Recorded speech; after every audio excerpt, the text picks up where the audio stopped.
nation's capital. 71 with showers tonight, 70% chance of showers, 70%. We need the rain. We figure with all this heat today, it must be getting ready to rain tonight. Thank you so much for joining us on the drive home. I'm Steve McKinney. This is Hard Copy. We're brought to you today by NIB, Nassau Motor Company, Commonwealth Bank, Ministry of Tourism, Clean Insurance for comprehensive coverage, Bahamas Foot and Ankle, Blake Road.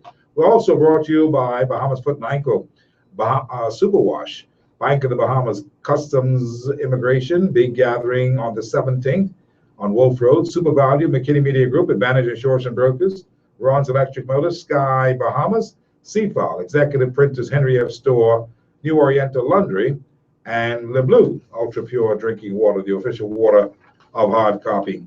All this stuff that's going on, friends, everybody is talking about this videotape and this affidavit. We must be careful about it because a lot of these matters are before the courts. But just a principal thing, all this hullabaloo, what do you make of it as far as the fact that it's involved in politics and in the governance? Do you believe that, as some people are forecasting, that this could in fact be another telltale sign of the days of the 1980s when there were people saying a nation for sale because of all the information that's been unfolding on this matter involving one Nygaard and one Bacon, two wealthy men, two millionaires, two billionaires, whatever they are, who happen to be residents in the Bahamas and have properties there, and who have been in a feud. They've been in a feud for a long time, and it's none of our business, this feud.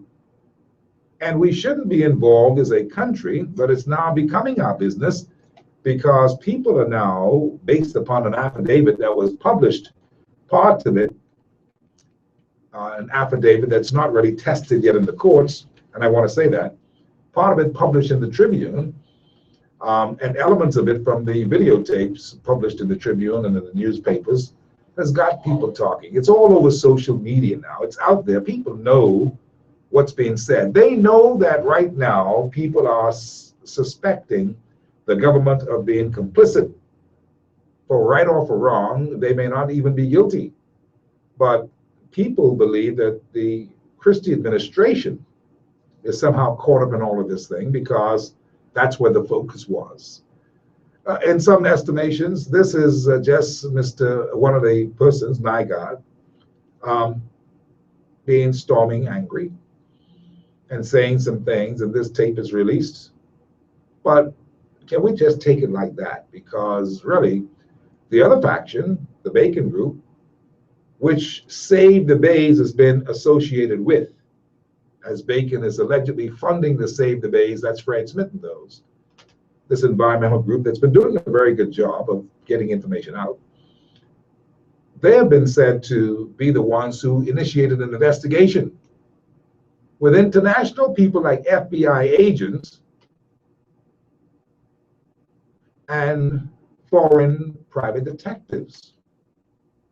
Their job, apparently, was to go out and gather this information to find out who was behind causing them concern. Obviously, some people on Save the Bays were concerned, and they believed that something was untoward about them being threatened and harassed and so forth and so on. And based upon this alleged investigation, it's alleged that their lives were threatened. All kinds of stuff. It sounds ugly, it sounds nasty, it sounds like stuff that the mafia people do. It sounds like stuff you'll read in these novels of conspiracy and that kind of underhanded work. What's so bad about it is that it's happening in the Bahamas with two people who are very wealthy and obviously have a lot of influence. Some say influence in political parties, some say influence in media. So a lot of things are out there that are just not so very clear. And sometimes even what you see is not what the real action is. Okay? I want to point that out today because what is happening here is that the Bahamas, based upon how these videos went viral, based upon how these videos in Fortune 500, not videos, but the statements of what's happening here in Paradise, we don't need any more bad publicity. That's my concern as a nationalist. if there are people on both political parties who are guilty of association and so forth and so on, I suppose in due time we'll see. But there's something ominous about this whole thing, and there's some people who are touchy about it. Okay, they're very touchy. Politicians are very touchy because, yes, many of them frequented Nyagachi. Many Bahamians frequented Nyagachi. Many people feel funny about the whole thing because it has elements of being a government on the take, and nobody likes that. And it may not even be true, but it's out there. Now, I'm wanting to deal today with what's out there from a point of view as to how damaging that can be, even if it is unreal. It's out there. Even by the perception that it's out there, there are people who are saying, yeah, there's something is not right about this. This could have serious political impact for the whole of politics in this country, not just, as we are now learning, the governing party, but Bradley Roberts in a late salvo this evening, just before Hard Copy rushed up on Minnis, so to speak, in his press release. Hubert Minnis, who's the honorable opposition leader, and basically put some things out there that says that they are the last to talk because a number of these things he blames them for had started under the old administration. Well, I was waiting for that. We knew that you'd get that. It came today, that salvo. And so it becomes now political football because nobody wants to be the ones to be accused of having this association. But we do know one thing. We know that there's a fight going on between two billionaires. We know that they're wealthy men. We know that they have both of influence. We know that political parties have been around from the time that they've been around fighting. And so some things may have happened. We know that many of the people in the present political party and in the previous political party visited with Nyagachi at his key and had relationships with him as far as affiliation, some kind of business relationship, some kind of interest, whatever it was. And so maybe we're in no position for the part to call a kettle black or vice versa. But the thing is, it's not so much that, it's the bigger picture for me and for Bahamians who are like-minded, worried about what other bad publicity can we take at this time in our development. The answer is we can't take any more. But we do have some bad publicity happening, and the perception really is now that we have a government who's corrupt, a government on the take, a government who, and it may, as I said, not be true. This is an affidavit that has revealed some things that has not been tested in the court. But as any journalist, and I do agree, let me say that emphatically, I do agree with Eileen Karen, the editor of the Tribune, that when these kinds of things happen, it is the job of media to showcase the parts that can be showcased. Okay, that is not would be a prejudice thing in court, sub judice. And so she did that. That's where the columns came from and the information that was published on the front page. And I was like, what is this? Last week. But you see, media has a responsibility to inform the nation as to what's going on. And I think that the Tribune ought to be commended for putting it out there. I think now that they've done it, it has gotten its own legs and it's running all over the world. This newspaper, that newspaper, and that's not good. But they did what they did as any journalist would do. And so we mustn't get caught up with getting into a row with the Tribune or about the Tribune. That they do, or they did what they do, what they normally do in this business. Something has come up. They published that it's alleged this. They gave you all the information about what's in the affidavit. And then, of course, a lot of this ended up on social media. So people are seeing it. So they're putting the two together. Responsible journalism, by the Tribune in this case, to say what it was and know when to leave alone. I think if you read their editorial today, you will see that they are leaving it alone for the courts to now take leave and deal with what they have to deal with the intricacies of the documentation. Because the first thing that the Deputy Prime Minister, who had been named in these things, had said was that, the Tribune, that was irresponsible, that was disappointing, et cetera, because, they ought to know better than that. And the whole thing has not been tested, meaning that the affidavit has not been challenged, has not been weighed in the court yet, has not been entered. So how come they did this?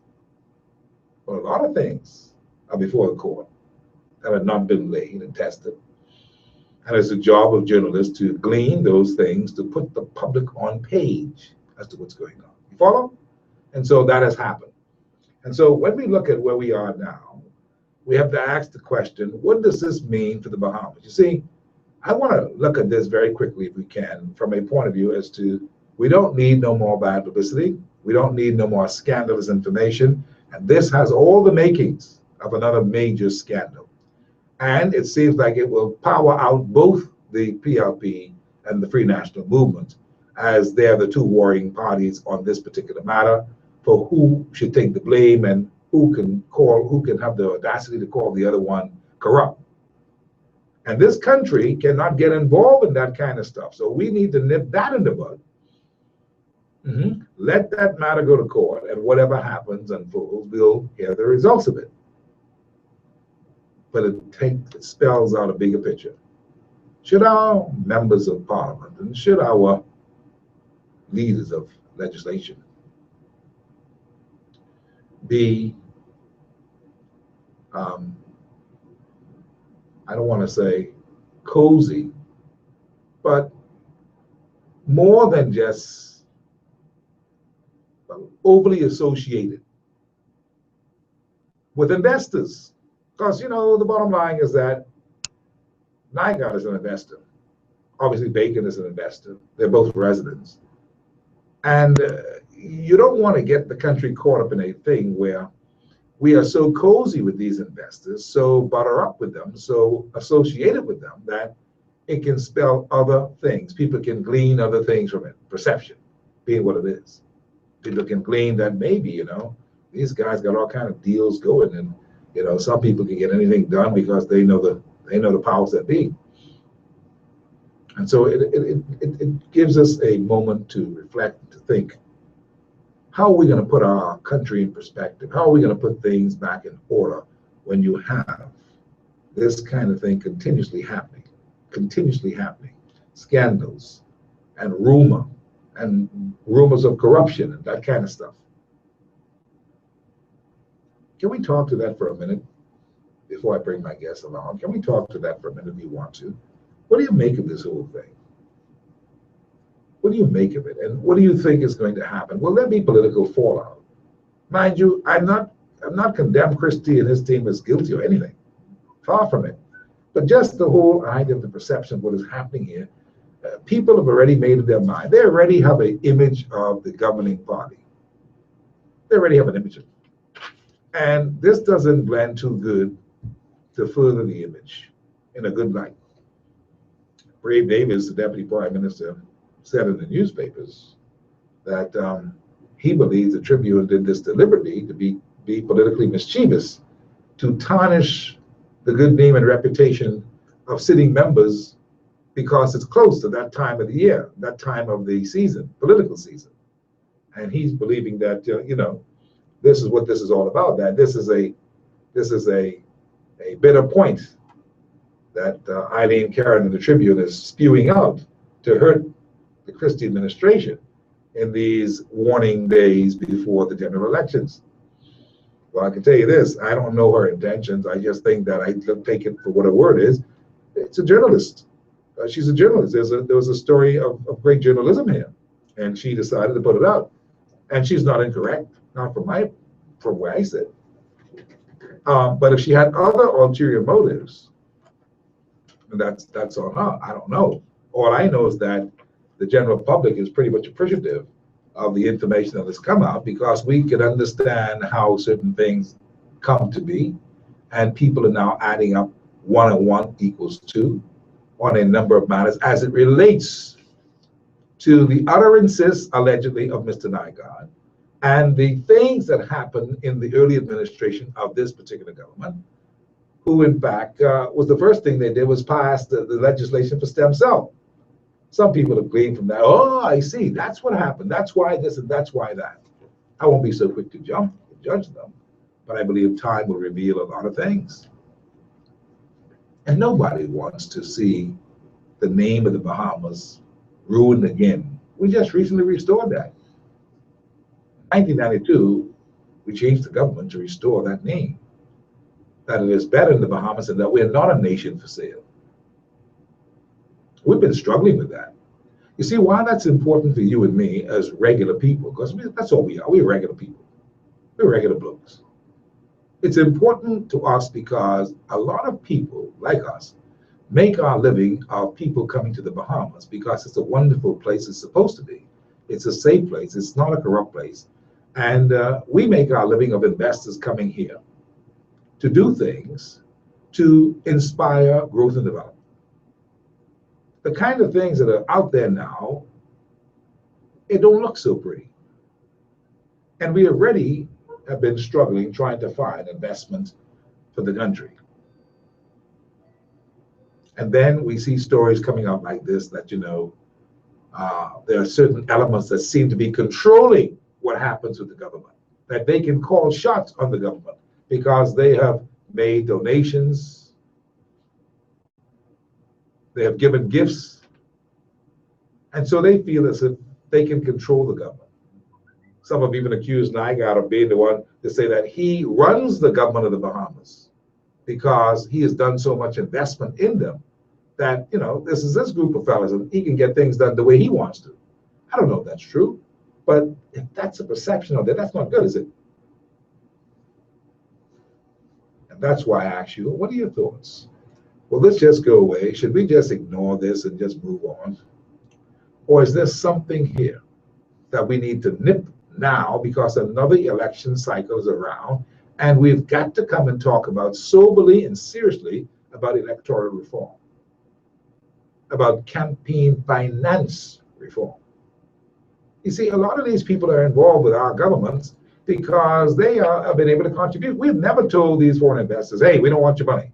You can't contribute, not legally anyway, by law, by passage of legislation. You can contribute to our political campaigns. You cannot. We will not take your money. Mind you, a lot of them said that with lip service just to be heard, politicians, I mean, but they accept money from these fellows on all sides of the political divide. But are we prepared, people, to do something about that? To say, not this time, the buck stops here. Or this is not drastic enough. You don't think this is drastic enough? You tell me. 325-0235 or 632-502-4243. 325-025-2053 is how you can call me. You can also send me a text at 376-9234. You can also WhatsApp me at 376-9234. You can follow us on Facebook, Hard Copy. You can follow us on the World Wide Web at peace1075.com, Cable Top Box 970, and on TuneIn Radio around the world, iPad, iPhone, any Android. We want to hear what you have to say, and you ought to be able to get involved and have your say. And of course, if you want to, you can follow us on Instagram at HardCopy242, like us on Facebook, Hard Copy, subscribe to us on YouTube, and of course, follow us on Twitter. And so I'm listening out to what you have to say as a talking piece today. What are your thoughts? We'll talk about some other things as well, but what are your thoughts about this whole new unfolding stuff?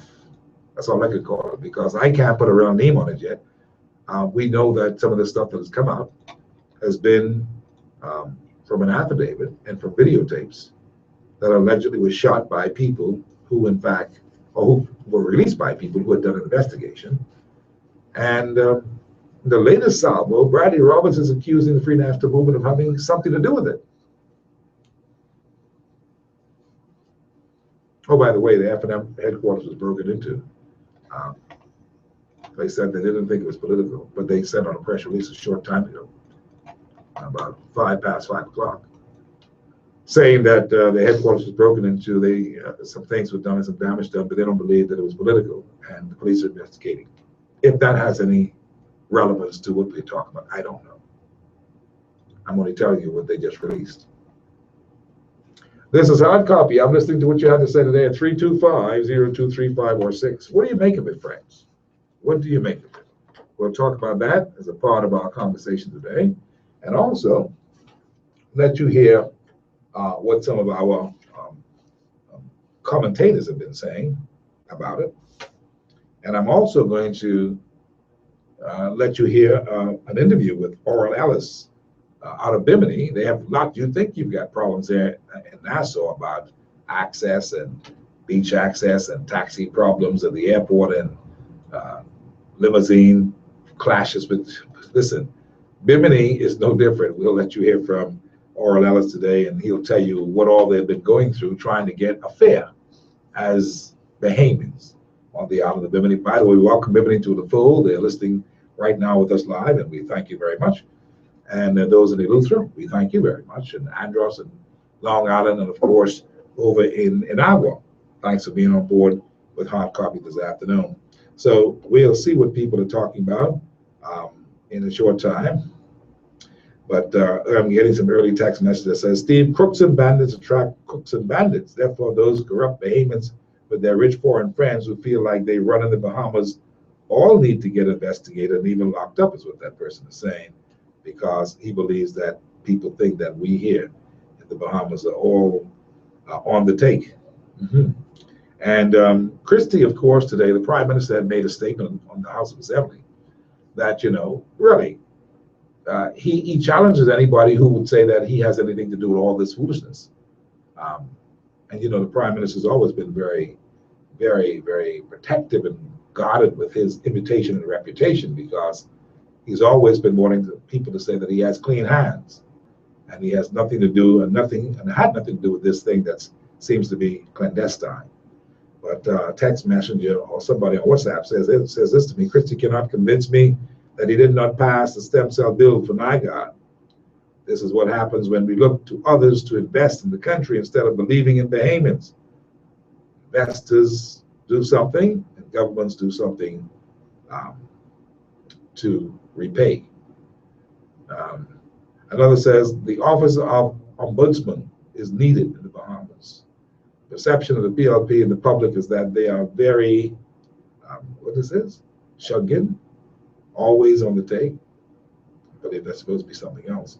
Always on the take, under the table deal, cronyism, victimization, Gestapo-like tactics is what this person is saying. So he's saying really that the government present is suspect, and it's going to be very hard for them to convince people that they know nothing of this and that they are innocent. What are your thoughts? Send me a text, 376-9234. Send me a WhatsApp, 376-9234. That's how you can get me.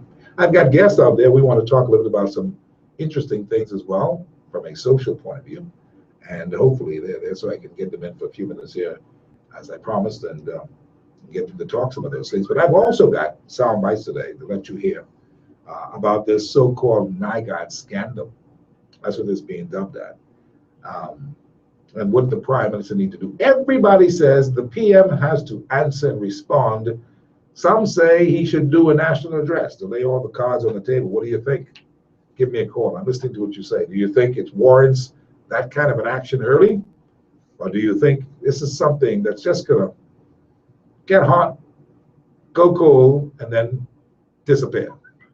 Or do you think that the media is going to keep this alive until the general elections? And if I had to take a educated guess, I would say this is going to be kept alive as long as it could.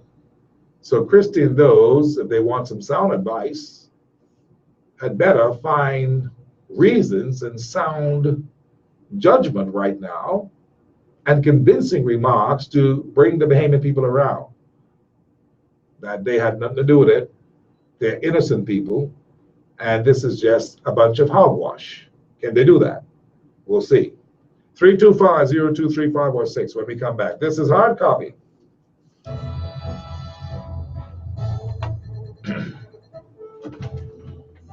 Oh, I didn't see that call.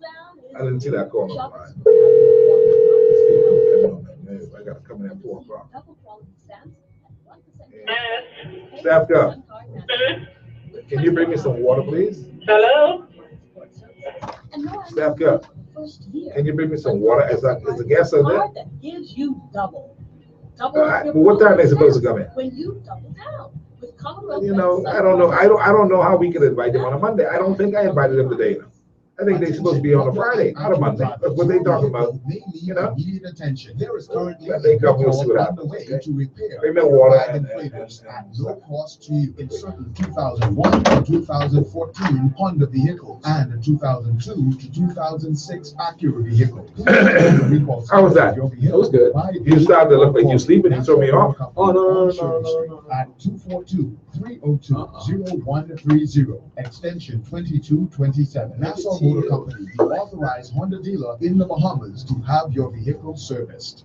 President Sloan Smith of the Bahamas Customs Immigration and Allied Workers Union invites all customs, immigration, and clerical officers to attend an urgent meeting at the House of Labor on Turn it down, Sunday, 7 May minutes. 2016. Hey, Steve McKinney, that's old news, man. These days being happening from the beginning.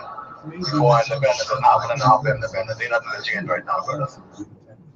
That's this 17th of March over at the House of Labor on Wolf Road. You must be kind, right? It was kind spelling.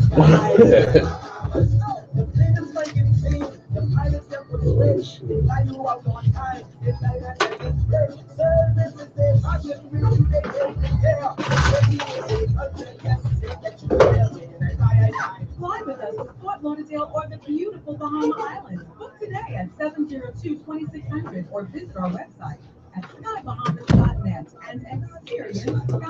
I think people tired of these perception that these fellas run the country. It is said that when Louis Bacon, when the FNM is in charge, Louis Bacon is reign supreme. And the two of them up this fight that they own the Bahamas. Oh, that's true, man. When you say two bulldogs, that was you who was talking about it in the show yesterday. You were saying it seemed like every time someone in power, these two bulldog ones run, and the next one is coming. Yeah, if the PLP running things, it's NIGA. The FNM running things, it's Louis Bacon.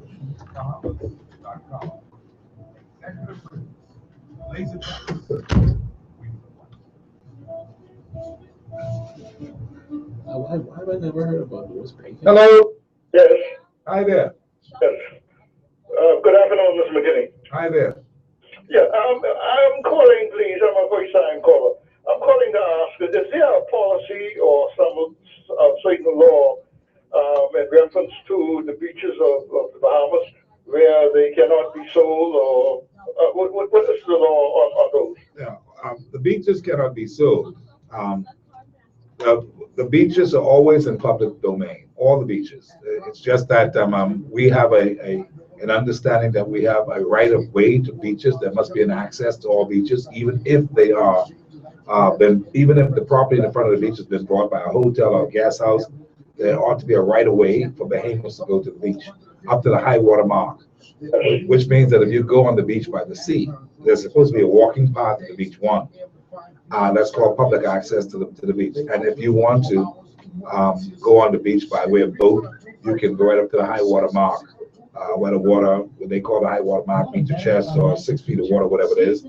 And you're able to go to the beach and swim. No one can stop you from doing that. Yeah, so in the incident that occurred, not the incident, but the issue that we are dealing with now, that someone has been responsible for selling the properties, that's right? Yeah, what had happened is that when the property was sold recently, in June of 2014, when the property is sold, I gotta go back on there. When the property is sold, the right of way was sold along with the property was conveyed the whole way. That was not supposed to happen. Right, so I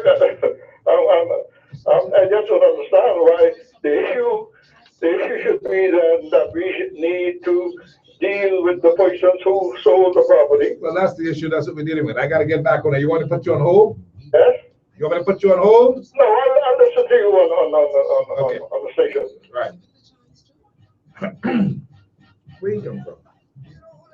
We gotta be able to sow seeds of hope and a realistic feeling that it might not happen yesterday, but it's coming. You gotta be joking.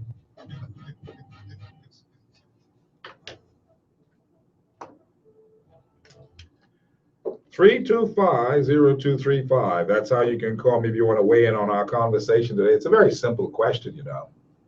What do you make of what you've been reading, inundated in the media with all this NIGOD bacon talk as it relates to Perry Gladstone Christie and his cabinet and the government of the Bahamas apparently and appearing to be on the take or appearing to be too cozy with an investor who really is a resident here and who is an international renowned businessman who is no real criminal or anything like that.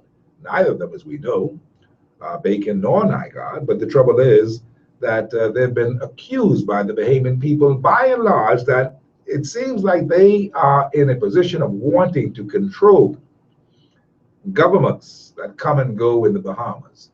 It has been said, right or wrong again, that when the PLP is in, NIGOD reigns supreme over Bacon.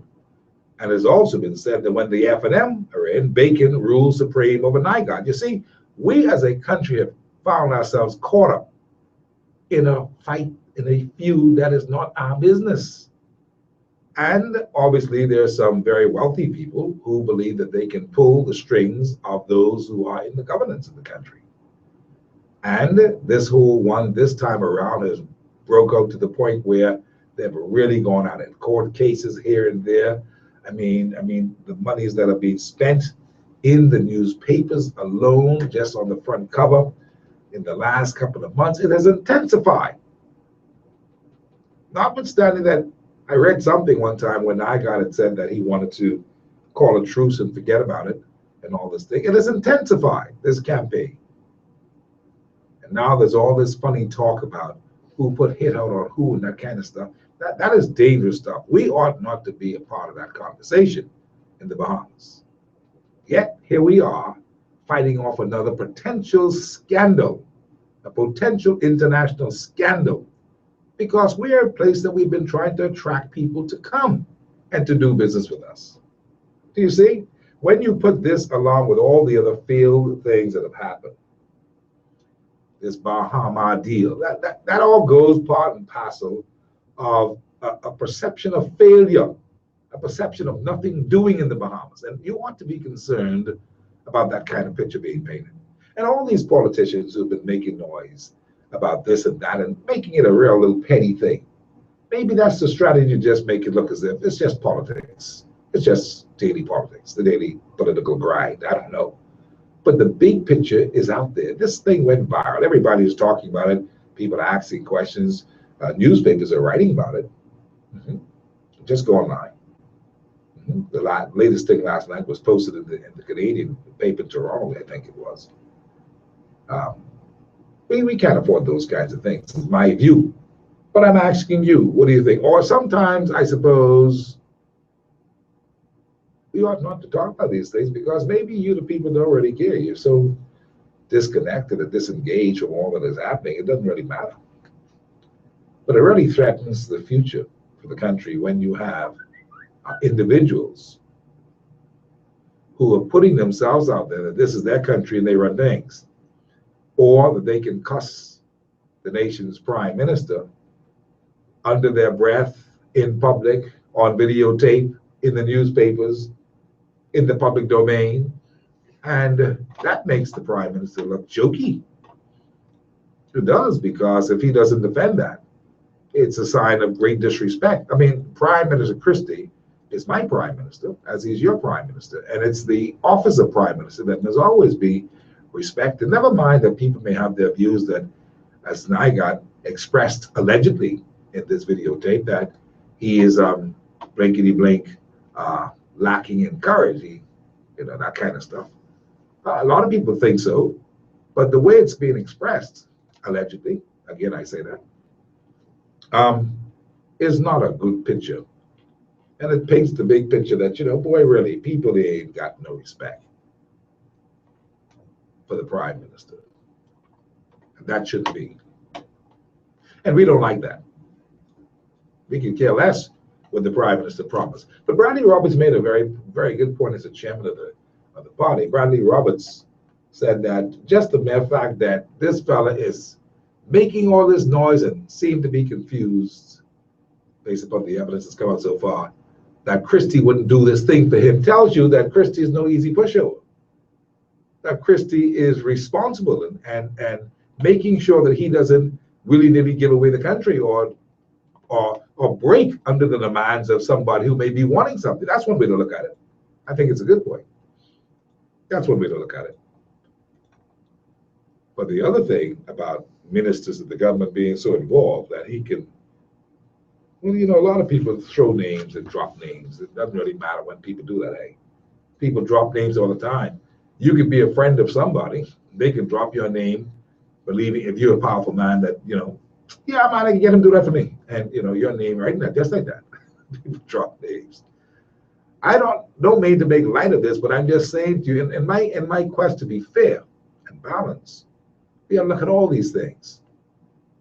And we can't dismiss what Brave David said either about this thing appearing right now from a document that's not even been tested in the court.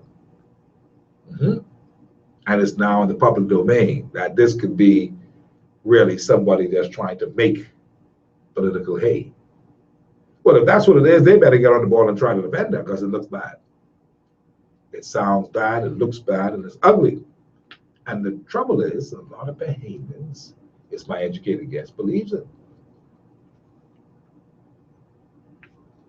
So I ask you, how do you get around that? What do you think is the way to deal with such a matter? This person says, Steve, God don't sleep. If it is false, it would be revealed. If it is true, may God expose them all. God bless the Bahamas. This person said they're not taking any prisoners, because I suppose people are very, very tired of this. This person says, Steve, we should revoke these persons' status and send them out of the country. That's what some people have said. But we also got to be careful of how we treat the foreign investor. Let's look at Sarkis Esmeralda. He raised his head and questioned Christie, spoke to Christie any kind of how, publicly. And the ministers of Christie, his cabinet ministers and colleagues, man, they dealt with Sarkis. Don't forget that. They tell him, buddy, if you can understand, you can be ruled out of the country. And then the story started to fly that, you know, hey, investors better be careful. Remember, investors may have to have their heads examined before they can do any investment, because that was suggested by a cabinet minister. So even how you deal with these things is important. You just can't throw people. I know everybody's tired of this back and forth. I mean, I think that the newspapers, though they're in business, I think that there's got to be a standard. You cannot have the people inundated every Monday. I think it's Monday and Thursdays they come out. 2 big newspaper days. And the first thing we see is a picture of either Niagara all over the front page, or something with Save the Babes or Bacon all over the front page. You see that pieces of what they've been doing? You know, I know that costs money, and I know that these are tough times. You need to make all the money you can. But there can still be standards. This is not their country to be fighting as if and that they own everything, and this is between 2 fellas over this place called the Bahamas. It is not. But media has been doing that. That's why I don't believe money is everything. There's certain things that you've got to keep a standard if you're looking at a nationalistic approach, because now here it is, who's to say, with all this money being spent, that there's not my media bias? Now let's be realistic. There could be media bias. It could just be pure journalism, adrenaline flowing. It could also be people who want to see the government, the back of the government, and get them the hell out of power. It could be all that. And see, that's not fair to the Bahamian public, because it is still our government. As long as they are there, they're duly elected, it's still our government. I want you to see that today. And there are many people who would wish to see the backside of them and never to see them again. I know that. But still, we've got to be fair. I'm not claiming that we are not fair. I'm saying we have to be fair. And that's why I put it on the table. But the truth be told, friends, in my opinion, the PLP looks so bad, okay, from a imaging point of view, okay, right now, that it is very hard for their own supporters to even find voice. That's a telling sign. Once upon a time, something like this had happened, man, these lines would have lit right up. but people with good reason and good solid foundation to defend the government and their party. Not these days. Not these days. And that's another sign that all is not well. This person says, "Hi, Steve, love your show. Please play the soundbite of Dr. Miles. That say 2070 would be a very interesting one. His prophecy is unfolding every day." And that's quite true. Yeah. Dr. Miles is front and center of a lot of discussions these days, even front and center of this gender equality thing. Some have accused that there are members of the government who had been in the Senate, like Allison Maynard Gibson and Jerome Fitzgerald, who had misquoted, they say, Miles, and had said things that Miles didn't say. I think we have that soundbite, and you can be the judge for yourself who's saying what. Another one says this: "Good day, Steve. With all the major cases that QC Fred Smith is dealing with and has won already against this government, why would he fool around with a case like this if it's trivial? I take the tapes for what they are. Why would Nygaard and the two guys lie on themselves? This is why this country is messed up. We don't like to accept things for what it is to deal with. We don't like to take things for what it is to deal with it properly." And you're right. We are hypocritical in many things. It is allegedly the voice of Nygaard and two people, supposedly two Bahamians or two locals. And we all have heard what they said. It has also been suggested that some of these things could be doctored. So you got to put all this into your thinking. And for what we're not lawyers to try the evidence of that. We're looking at it from one point of view. How does this impact the Bahamas? Its image and reputation. We have been struggling with that for quite a number of years. And the bottom line is that politicians and legislators, leaders of our country, ought to do some serious reform. Stay away from these kinds of things. Stay away from getting things under the table. Stay away from campaign funding from anybody, and do things properly. We won't have this kind of stuff. You won't have investors believing that they can call their hand in. But this has been an old problem, and perhaps it'll exist for many more hundreds of years. That man will make his deal when he sits down to deal with the people's business. He makes two deals, one on the behalf of the people, and the next one, what you got for me. And that, my friend, while people may say you have to have sterling character, man, the devil tried to tempt Jesus. Say, see all that down there? You can have that if you bow down and worship me. Listen, no one would have seen Jesus bow down on that mountaintop. But Jesus had integrity. He didn't do that. He said, "Get thee behind me." Maybe some ministers of the government ought to start reading these things in the Bible so that they can, in fact, stay on par. Get thee behind me. You can't run behind everything you see. And of course, I'm just simply saying that temptation is there. There's temptation. And so it's not easy to be in the government when you can sit down and try to fleece somebody who comes in, who's a novice, who knows nothing, who is trying to find his way through this field. He knows that he has to pay. This happens every day. What is happening now? It happens every day now. Man, foreigners come to this town, they could open up a shop tomorrow. They got to go through immigration, this one, that one, that next thing. They get straight, and people get paid. And I can tell you that happens. You know what you're dealing with. I don't know who learned from who, if the politicians learn from them or they learn from the politicians.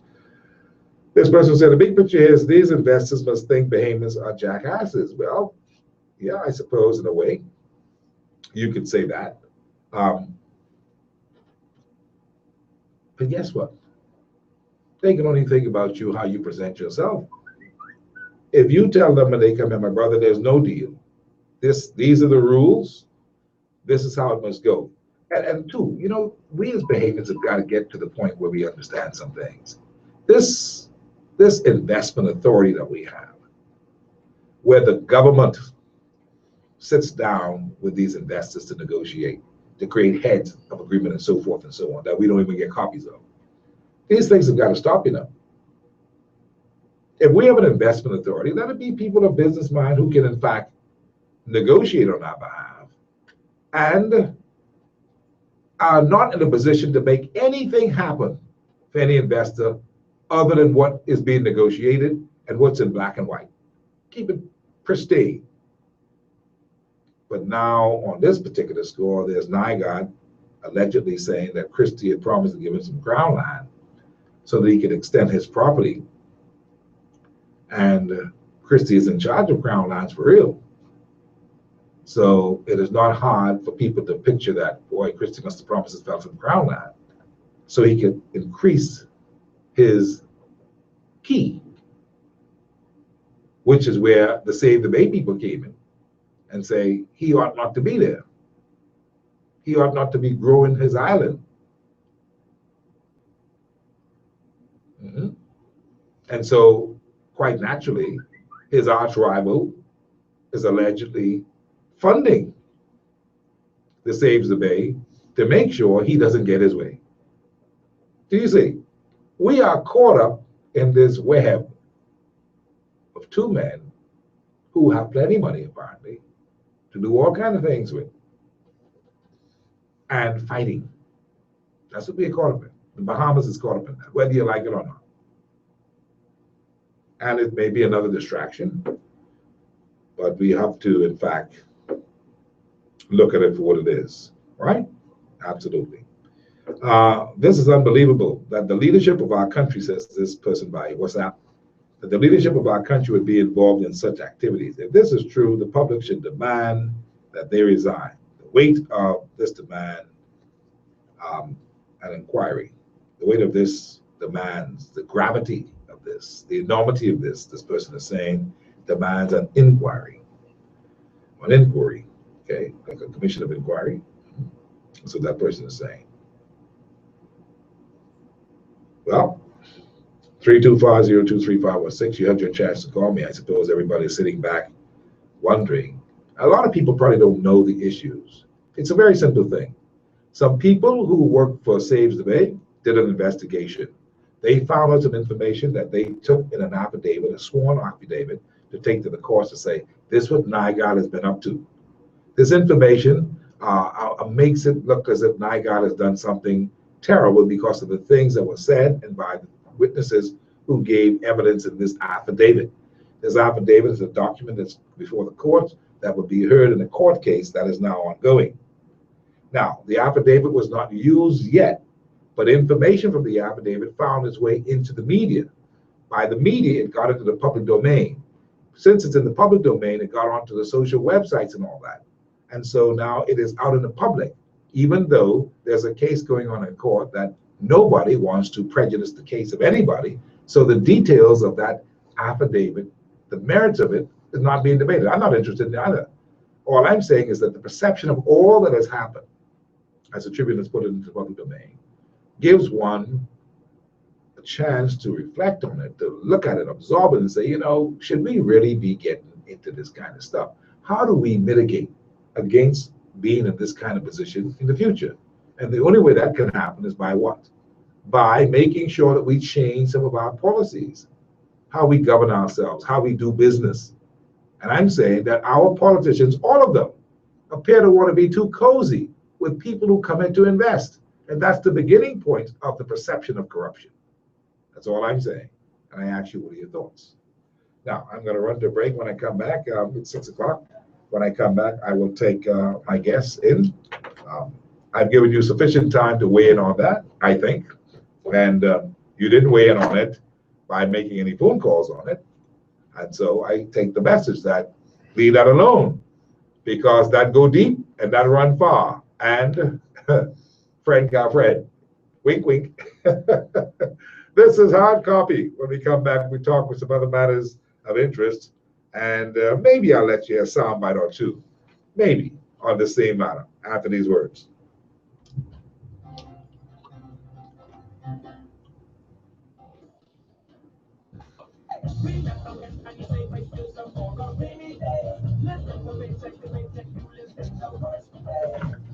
gas just called, so he's still on his way. Oh, Your gas.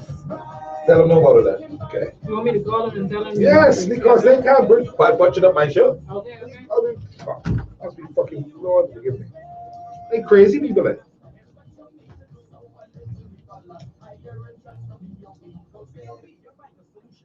The National Insurance Board is modernizing Gotta be its joking. system to better serve you. Our new IT platform will make it easier for Bahamians to submit claims, register, pay contributions, Now, and get that information.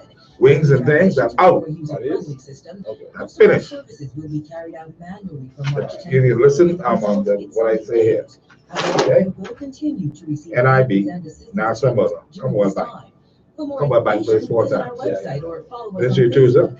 NIB, Clean up. working for you. Insurance, the comprehensive one. It only plays twice. Bahamas Foot, Super Wash, Bank of the Bahamas. Okay, Customs and Immigration, only plays twice. Super Value, McKinney Media Group, Vantage Insurance, Bronze Electric, Sky, CFOB, Executive Purpose, Henry F. Store, New Oriental Laundry, The Blue. Visit Karina.com or find us on Facebook. Huh? I just had to submit that for the Bahamas Foot. I ain't got no money. Bahamas Foot. New Oriental only plays once in the show. Yeah. And they only play on Monday. Friday. Okay, I hope you know. I lying. twice, They just send you an email when you're Okay, well, she ready. must be And done. if you forget, they just call you too. They just even call you on your birthday, girl. They can, all boy. Now that's what you call customer service. New Oriental Cleaners, looking good is our pride and joy, with 9 locations to serve you.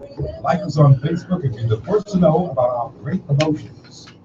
If you are suffering from a foot injury or disorder, make plans to visit Bahamas Foot and Ankle on Blake Road in West Virginia, Providence. There they treat a number of foot ailments and injuries, like arthritis pain, bunion and hamatoes, torn and calluses. They provide diabetic foot care and education, and services also include treatment for fractures, dislocations, and sprains. They can permanently remove that ingrown toenail. Plus an array of other services available. Bahamas Foot and Ankle, Blake Road. Telephone 302-4607. I called them. Hey, you know what I mean? What? I said I called him, I reached him, he said, okay. Well, you don't know about that. Yeah, I told him he had to reschedule. He said it's tomorrow or something. I don't play with them, okay? This is a real show. They'll never be on the show. Never. You sure they did the my show today? McVitie's Go Ahead biscuits, 195 gram size, 2 for $5. Sawyer's mayonnaise, 30 ounce jar, $2.99. Dana Spirits, $2.79 per pound. Eat well and pay less. Super value, quality. No sound bites, Steve. They might try to sue. Well, by Daily Errands. Great discussion so far. Only discussing what was already in the paper. Pay your BEC bills at every local location while you do your best. Yeah, they will. That's right. BOB now accepts. That's why I got everything I say. You in here, Doc? Yeah, I know you got it. Alleged. But I mean, I didn't think they could sue you for a sound bite, especially if it's not like saying anything as a fact, it's just an opinion. We're still your bank of solutions. I believe that hard copy is one of the hardest, so long as Steve McKinney continue being a part of it. Steve McKinney Show with information. He's on target, right on target.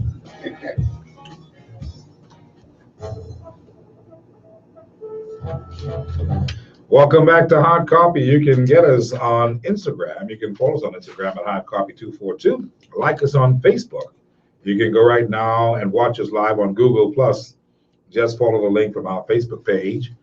And we are interested in discussing with you those issues that you feel are very important. I've opened my lines because I'm understanding from my producer that my guests and them were running late, and we have decided to abandon that today and move on with other things because time is of the essence and Hard Copy has real serious work to do.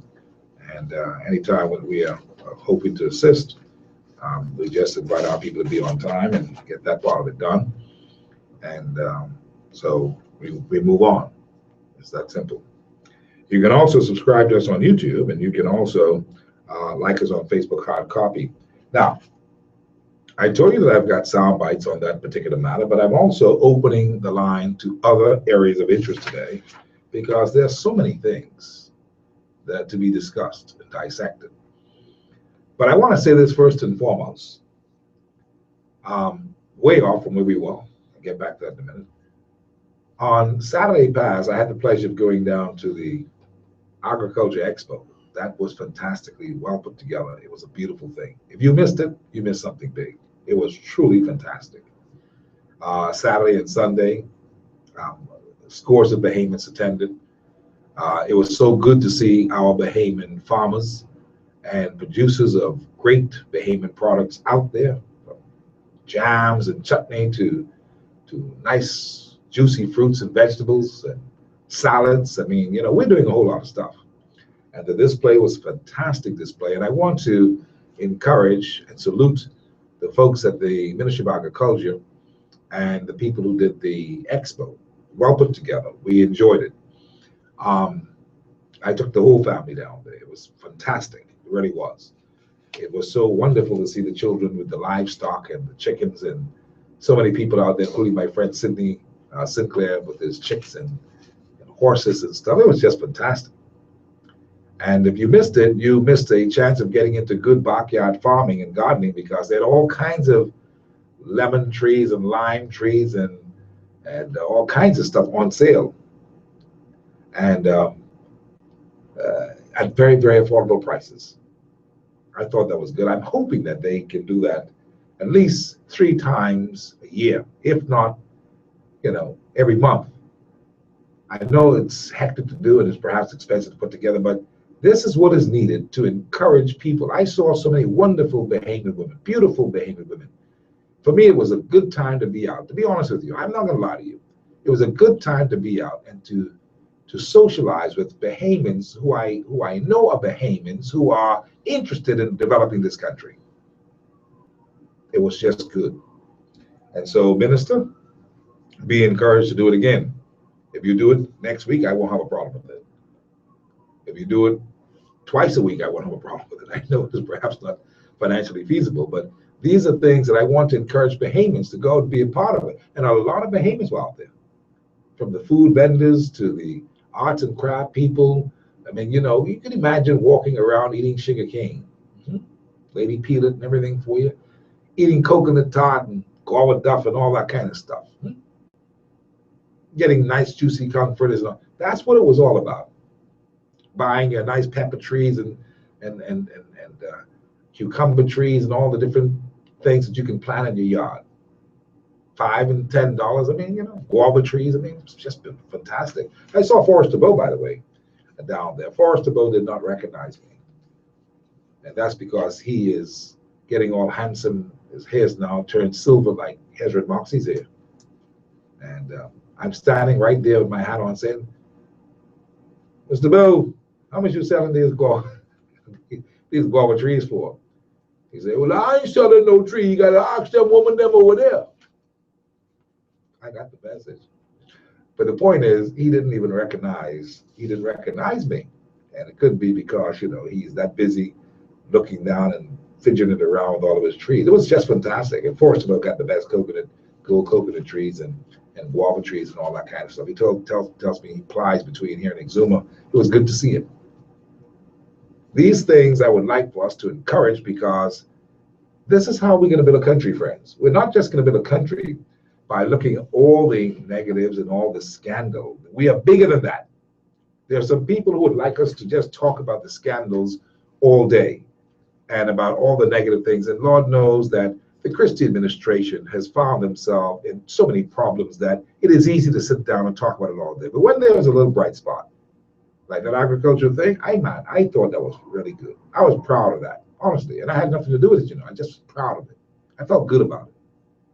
And I would like to feel good about many other things. That's why I'm saying campaign finance is so important. That's why I'm saying having clean hands in actuality and reality is very important. Clean hands, baby, is what Hubert Ingram used to like to say. I don't know if last I heard that saying, by the way. But there's a perception that we're doing a lot of funky stuff in the Bahamas, that we're doing all kinds of deals under the table. And it may not be true, but that's the perception. And all of the power that these politicians may have, they need to start tackling those perceptions. And don't just dismiss it and say, well, the people can think what they think. No. You got a chance to change things around. And I hope that can happen. Let's run to the phone lines here today and take your calls at 325-0235-6 as I open my lines for other things that you want to talk about as well. Okay? Hard copy, how are you? Hello. Hi there, sir. How are you? Mr. McKinney, good evening, man. Hi there. Always listening, bro. And let me tell you, man. See, I want you to remember now, hard coffee, because you know, once it's 5 o'clock, it's hard coffee. I try my best. But let me tell you this. See, you guys, your doc got the strongest living new friends, you know. What's that? Family, friends, and lovers. Mm-hmm. Friends, family, and lovers. Yes, friends, family, lovers, and lesser than the two evils.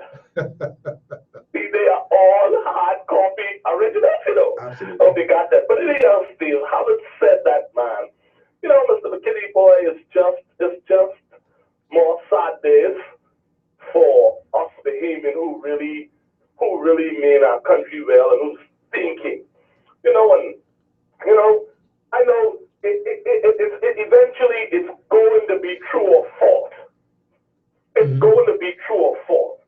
But just like you said, still the government just continue to be found wanting. Yeah, unfortunately. I mean, and this is, you know, I hear you try to put in the backyard farming, and fine, that's a good thing.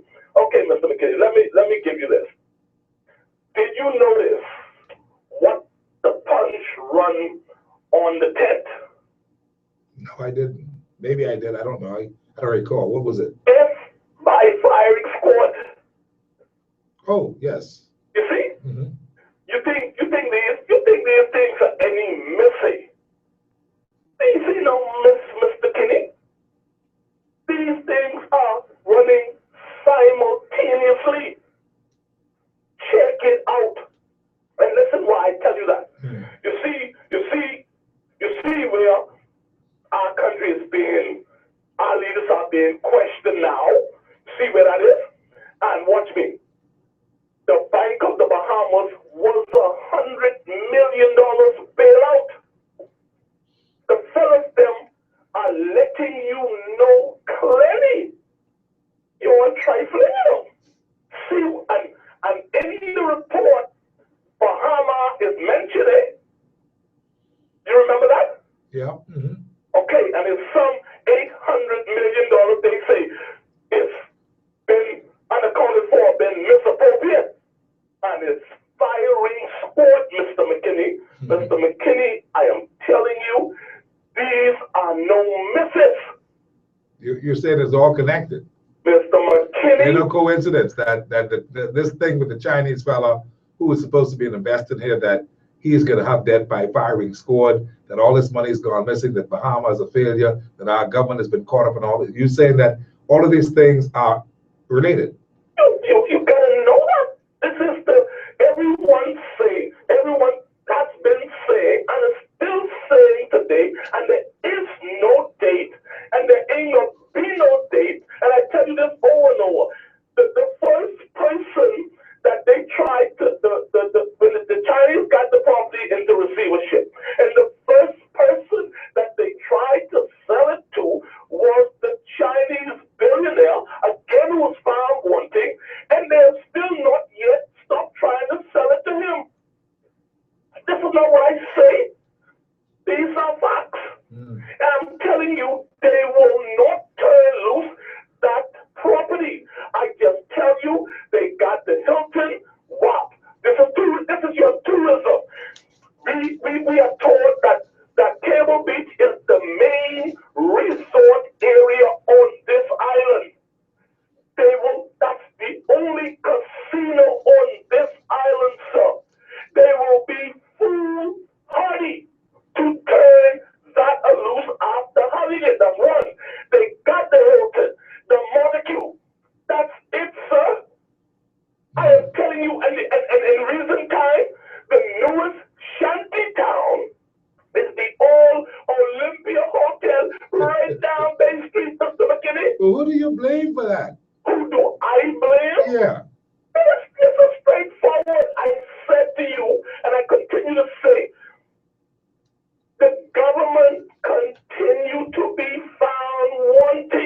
got you. I got you. I hear you. I hear exactly what you're saying. I hear exactly what you're saying. He has connected all those things. He may not be far off of some stuff. Where there's smoke, there's fire. The only thing I can say here is that Christie and his team ought to have distanced themselves away from a number of things a long time ago, but can they really?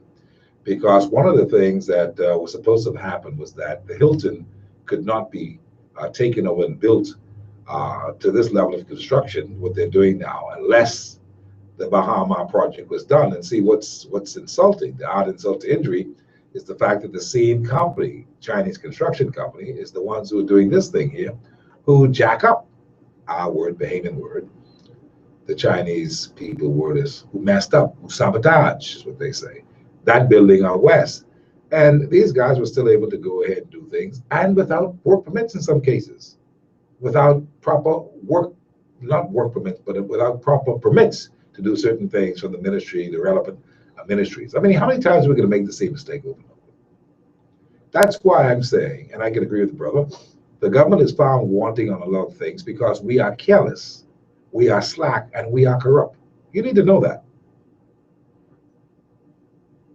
So that's where we are.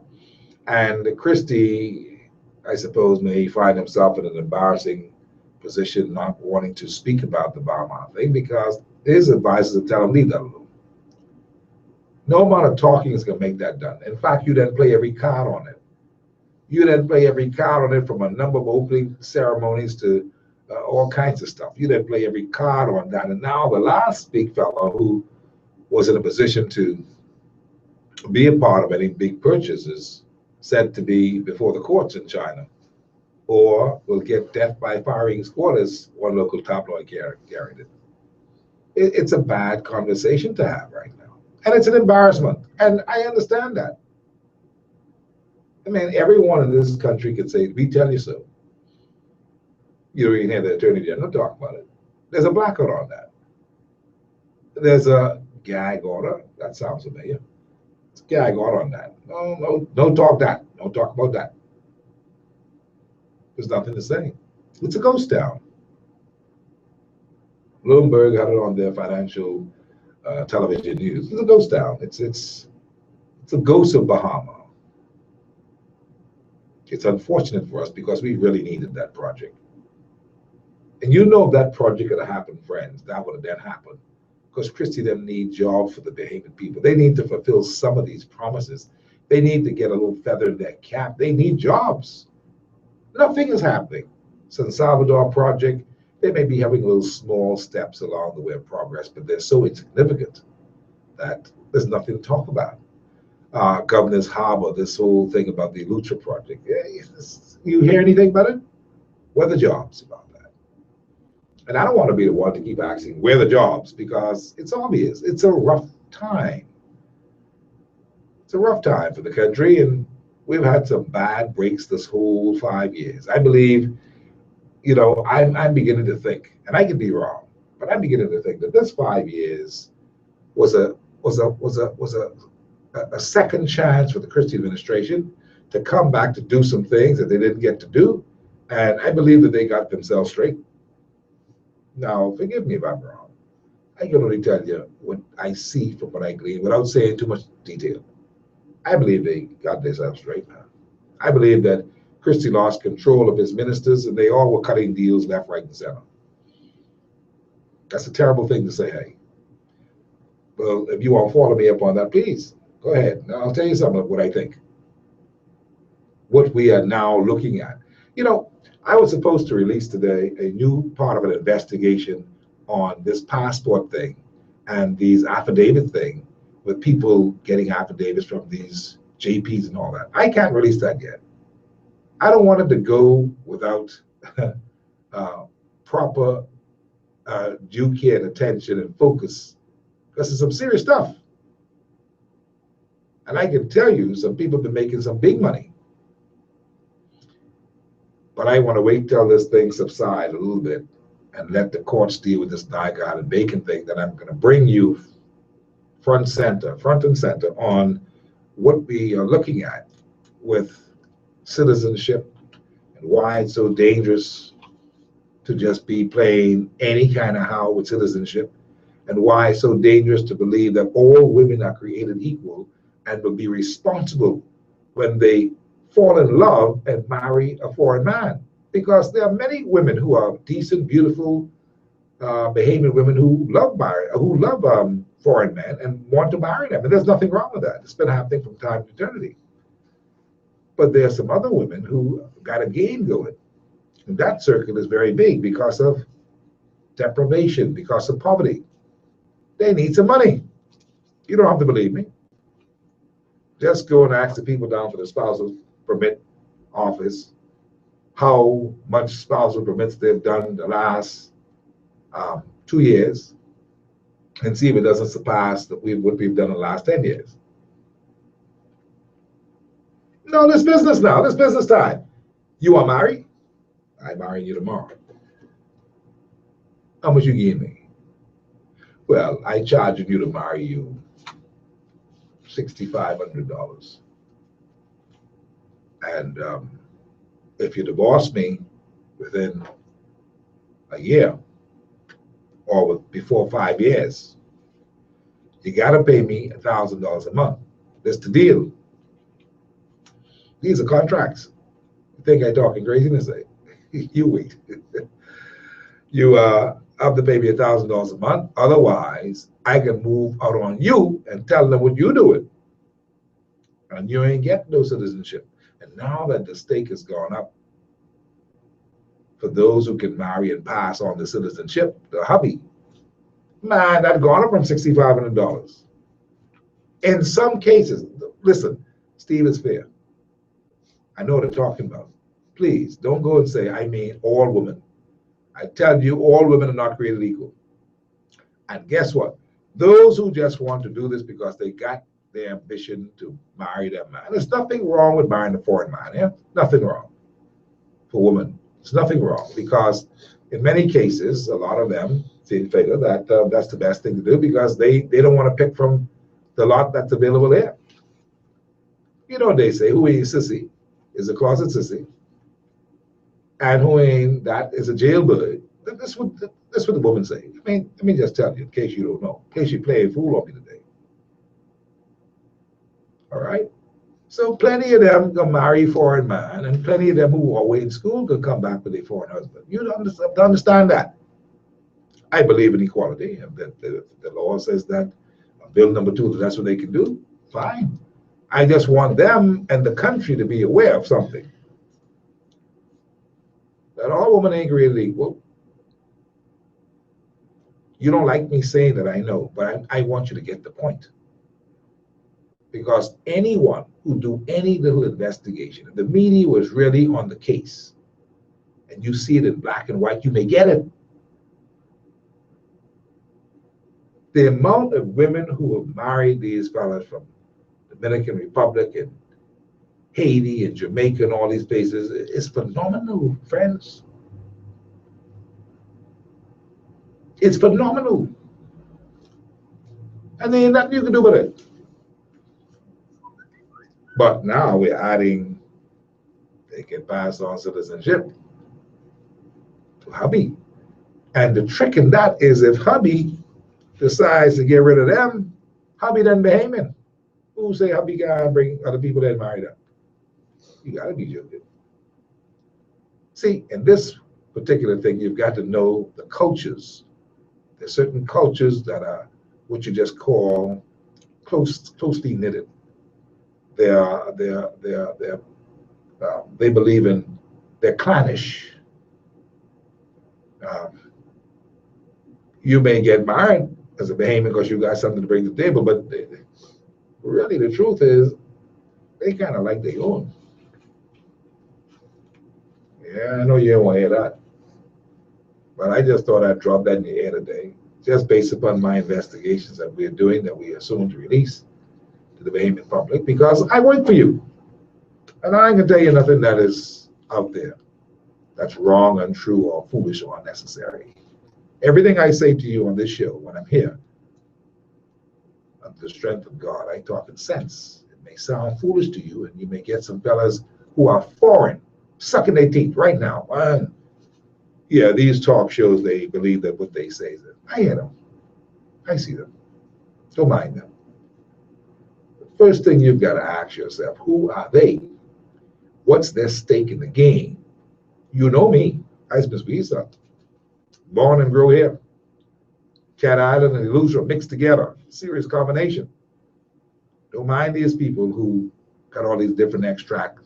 Somebody's putting their little letters in the newspapers and their columns because they're fighting another game, which is too deep to get into now. Don't mind them. Trust your people who will tell you the facts and challenge anybody to call me talking foolishness right now, 325-023516, so we can fix it straight. Don't mind them. There's a certain section of the media who will want this gender equality bill to pass. They even saying, don't mess with Christendom, don't rock the boat. Don't even bring up this thing with the F&M do, what Christendom do. Don't talk about that. Don't talk. We must get these bills passed. When you see there's a section of the media saying that with all their might, you need to know what the play is. Because certain sections of the media never believed in the Bahamas. They never believed in Bahamian people. You check them right now, foreign people running that particular section of the media. There ain't no Bahamians running that. Hello, you gone quiet on me. Yeah. For years, for decades. So there's some axe to grind with things like that. But you know, they have a right. See, they didn't bring this bill. They may have helped to lobby for it. And they may be encouraging the government to go ahead and quickly do it. This may be one of the only things that can happen. They don't believe that Christendom can win.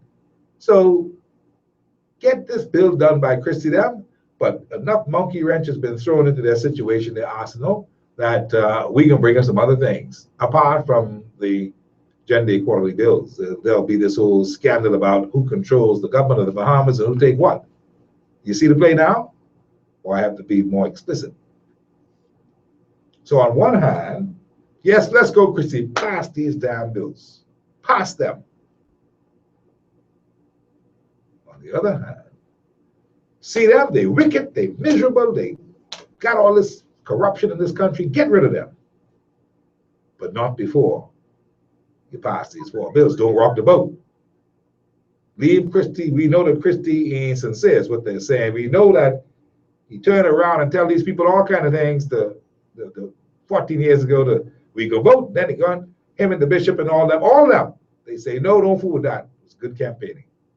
And you hear them talking about it. But you see that taking any root because the establishment of media says, leave that alone. Because we want to marry us some foreign woman and we want to marry us some foreign man.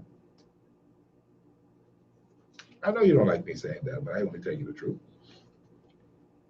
I dare anybody tell me different. That's what that is. But they forgetting the other element that sits and resides among the general public. Damn poor woman. Boy, things ain't doing too good. They might get married for some money. After all, we gave some people the justice of the peace, a thing that you have to swear an oath, to take an oath, to do the right thing. And look at the amount of affidavits that we have. It's so much affidavits, friends, that we have in the country, proving to be an important part of getting your citizenship or your passport. You born from 1950 something. You had passport all this time. All these years you had your passport. Now your passport expired. You got to go and trace all the way back to your great grandma to get your passport renewed.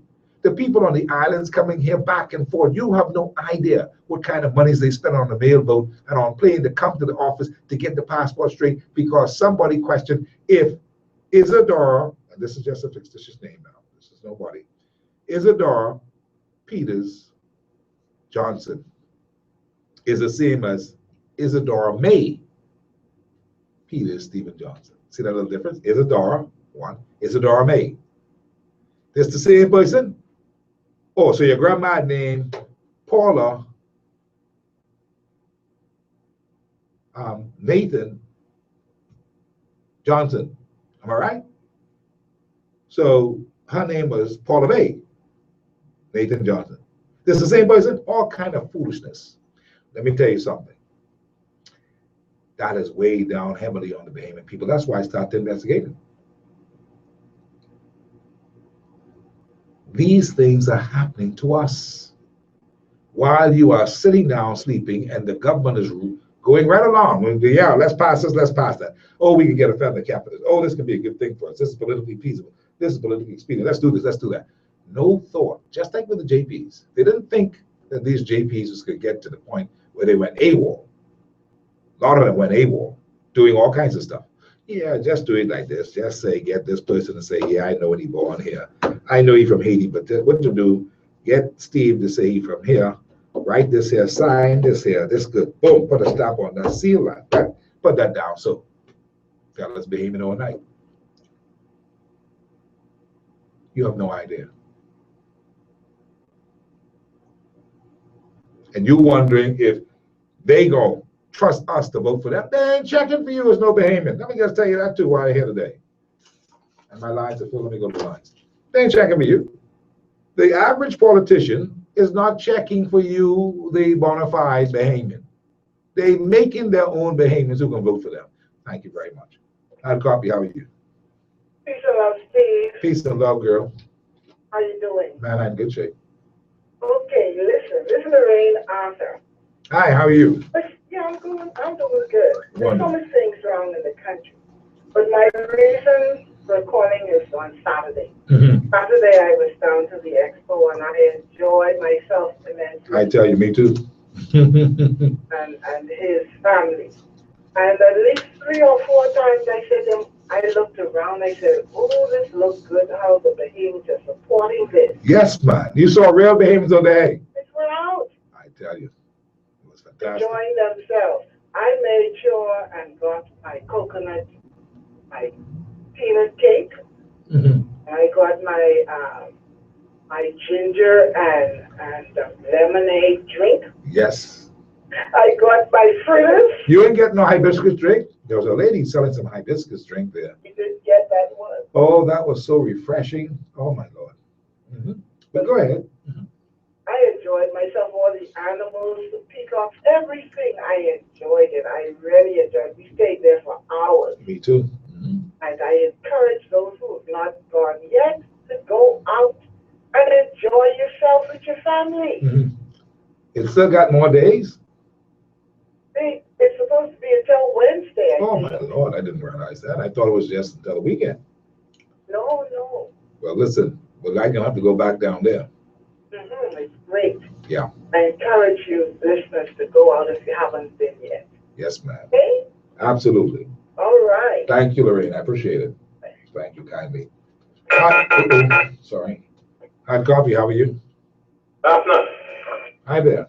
Yeah, what's going on, Steve? All is well, sir.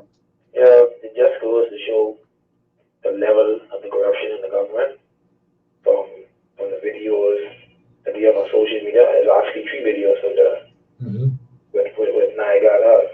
And there's some other sound bites and other stuff that they do where they did send out on social media. And you could hear Christie's voice. Stop it. I ain't see them. No, they ain't reach y'all yet. They ain't reach us yet. No, the young people reach everything first. Oh, the young people get it. Then they can send it to old ass like me. At least get it first. I hear you. So trust me, it was really shocking. Very shocking. I see. Trust me. When I see what I understand the thing with media worldwide. So once I get in the media, yeah, I can go where you are, and I can also be a bad look on the Bahamas. Make it the Bahamas look like a being could easily be bought. Yeah. That's a very bad look. It's a shame on them. I think they should resign. Seriously. Well, we are going to leave that there and see what happens if the jury is out on it yet. I don't like what I see happening. I think where there is smoke, there's fire. I think that this is going to have a chain reaction, a domino effect. Yeah, I think so. I think a lot of people are going to... I didn't hear you. I think 2 deals get cut. Somewhere down the line, you get cut underneath the table, and someone get goosey, and they mad now. So. Oh, that's what's happening. Internal war. But after this, enjoy your rest of the day. I appreciate your call. That guy was putting me on point. He said 325-023516 is how you can call me. And I'm talking what you're talking here in these warning moments of the show today, because there's a whole lot to go on about. I'm trying to look for some good things these days, because all this stuff is messing with my spirit. Make me cross, man. Make me vex. You know? And I think of certain people, they make me burp. You know? Make me burp. Crazy stuff that's happening in our town. And I don't like when certain politicians try to do this back and forth with politics. You know, we all know that Minnis is not a perfect man. He has his faults. Minnis said some things on the steps of the magistrate courts that some people are taking great exception to, saying that how dare he don't have the power to do this. The man is simply expressing, and I go on a limb saying this, the man is simply expressing one thought, you know. Whether you like him or not, whether you think it's a dumb thing, whether his own colleagues are always dumb, the man is expressing one thing. That he takes such offense to what is happening here on his idea of trumped up charges against Bahamians who just want to work, that his whole thing is that in my mind, this can't be real. I see that you're taking my brothers and sisters to court. But guess what? We can't afford for these people to have no racket. If you look at what he is trying to say principally, you may say, well, he can't tell the court, and that's true. He can dictate none to the court and so forth and so on. But this whole thing, but he is trying to direct it to justice, foolishness. He's simply saying, I can tell you what I'm reading from him, because I kind of understand Minnis says things in a clumsy way. That's a fact. But Hubert Ingram used to say things in a clumsy way. Let us be realistic now. I think we're being unfair to him in many regards. All right? And Minnis has to be very careful how he says things. He perhaps needs to bounce it off some people first. But I don't think that he is a bad guy who meant any harm to say he didn't respect the courts and all that. I don't think so. Not at all. Absolute nonsense. We get the essence of what he is trying to say. That these people really shouldn't have no criminal record. Really, they shouldn't. I don't believe that you think that they should have no criminal record either. So let that be, and let the court deal with it. And if Minnis is elected and they have charges brought against them, he has said something that he will have to own up to, hey? But you can't say, he can't say that. Minnis beat all of these fellas on this move with the people, you know, across the island. Minnis beat all of them. He beat them. No PLP was there to support. No PLP minister, no PLP member of parliament was there to support people who were from their own constituency. That's a shame. They couldn't come. You know why? Because they more cowardice than any minister could ever be. They couldn't come. What's wrong with them coming? That's your constituent. They live in constituencies, you know. You see any MP or there from any of them things? Any PLP MP? No. Not a one. That's what I'm talking about. But they want to skew things to make it look at this Minnis fella, he's just one fool. He don't know what he's doing, this and that. But Minnis up front. And Minnis got some sway. I got plenty of issues with Minnis. I can tell you that now. But I like to be fair. Okay. Hard copy, how are you? Hi there. Are you there? I'm listening. Go ahead. I don't hear anything. I'm just listening to you. You know, God bless you when He sent you by to be the savior of the Bahamian people, because without you, we would be lost, you know. Now, it is a bill that they're trying to cram down in our throats. I don't see no reason why they couldn't put out some green paper on this to educate the people as to what's going on. They're asking you to vote on they were supposed to. That you know nothing about. I mean, some of us know nothing about. Absolutely. You're not wrong. This bill is that bill. With women going away and marrying a foreign man. The problem I have with that is the woman go marry this foreign man. She has no background history on the man. She just gone blindfolded. She in love and she just wants a husband. when you come to find out, when they done married now, this guy comes stepping up with his ready-made family, and we, the fool Bahamians, that will support all of them. That's my 5 cents. I appreciate your call. It is a very important point to raise. See, nobody wants to raise that point because we all love our women. I love the women of the Bahamas. I can tell you that. Give me my Bahamian gal any day. I don't care if she's a picky head or long hair. She's my gal. I like her. That's me. I always said this. Check the record. You go back 20 years, you hear me say the same thing. And don't have your hair done naturally or like that. Let me be quiet. Last time I said that, y'all called me, she had naturally hair. She said, and you say you like this? That was a long time ago. That's when I was on More FM. Anyway, on a very serious note, you have to weigh everything. Bahamians, you're going to have to read. Please. You're going to have to read. You're going to have to get, it's easy to get these documents. You can go to the Hansat or government publication and you can purchase these documents. I have to do a lot of that a lot of times. Okay, that's why I did the donate button thing. Because it's gotten really, to know this, you got to get it. It's gotten very expensive. We can pool our resources, and I'll get them, read them with the research team, and then give you the 911 or the information. But we have to do something because we got to know. See, there's a lot of merit in doing this thing for equality. Don't get me wrong. There's a lot of merit. But we've got to be careful as a small country, just under 400,000 people, when we do this kind of thing. We're going to grow our populace in a short time by another 500,000 easy, legitimately. If you look at the amount of women who outnumber men 10 to 1 or 20 to 1 now, I mean, ain't really no man around here, I can be honest with you. And it is true.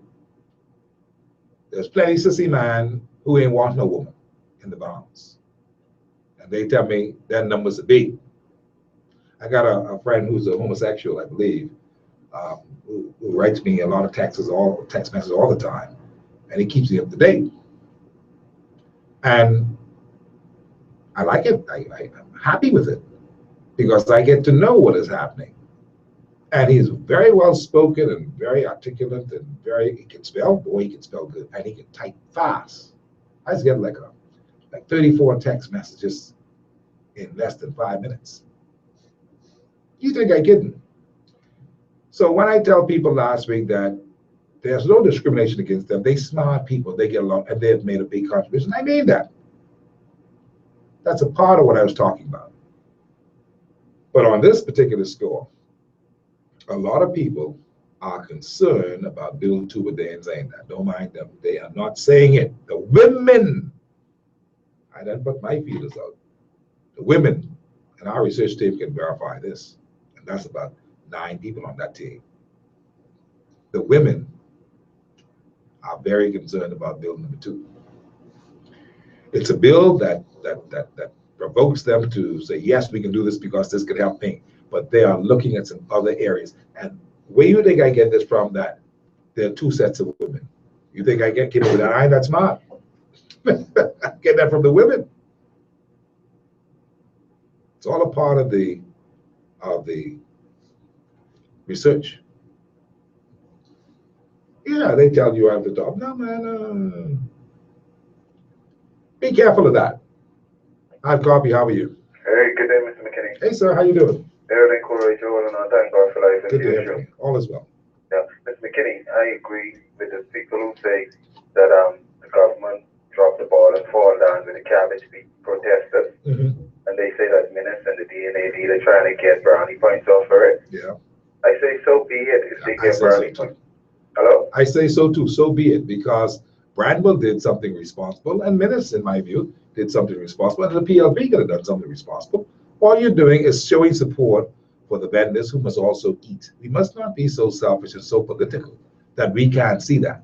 They would say, the PLP would say they did something responsible after 2 a.m. by getting some agreement or deal with the investor to move the gate. But if they want to be responsible, they should have never let it get this far. So Linden and the former PLP would have never let this happen. You're dead right. They would have been on the side of the people. I cry shame on the Prime Minister and the Minister of Tourism. They fell down on that big time. So, yes, sir. Mr. McKinney,